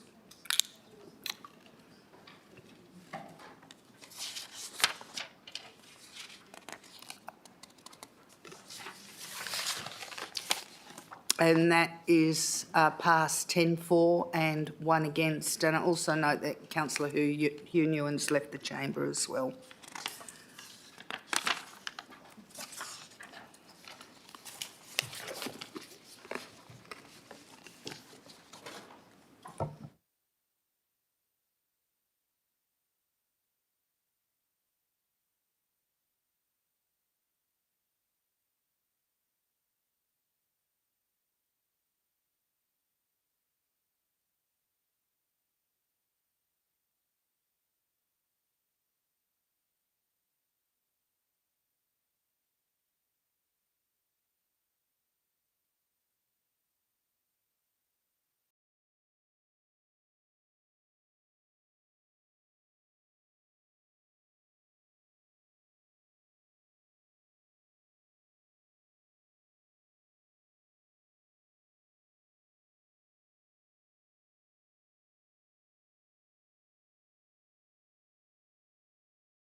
Okay, regarding CRO 20526, motion on notice from Councillor Bedworth for Tamala Park landfill. The mover was Councillor Bedworth, the seconder was Deputy Miles, and it was passed unanimously with all of the councillors in the chamber at this time. And the recommendation is that Council 1 confirms that Council's position is that Tamala Park landfill should be closed as soon as practicable, with priority given to remediation and post-closure management rather than infrastructure that enables continued landfill operations. 2, request the Mayor to meet with the Minister for Environment, seeking support and identifying opportunities to expedite the closure of Tamala Park landfill. 3, request the Mayor to write to the Department of Water and Environmental Regulation, A, advising that the City of Wanneroo does not support any Mindarie Regional Council's application for works approval where it will enable the continuation or extension of landfill operations at Tamala Park, and B, requesting that the Department of Water and Environmental Regulation consider requiring Mindarie Regional Council to redesign the current approved landfills profile at Tamala Park in a manner that facilitates the earliest practicable closure of the landfill. 4, requests the Chief Executive Officer meet with the Director General, Department of Water and Environmental Regulation, to discuss ways in which to expedite the closure of Tamala Park landfill. And 5, requests the Chief Executive Officer to advise the Mindarie Regional Council that the City of Wanneroo Council's position is that Tamala Park should be closed as soon as practicable, with priority given to remediation and post-closure management rather than infrastructure that enables continued landfill operations. Item 13, the date of the next meeting. The next council members' agenda briefing has been scheduled for 6 p.m. on Tuesday the 9th of June 2026 to be held at Council Chamber, Civic Centre, 23 Dundebar Road, Wanneroo. Item 14, closure. Thank you for your attendance. I now declare the ordinary council meeting closed at 9:38 p.m. Thank you.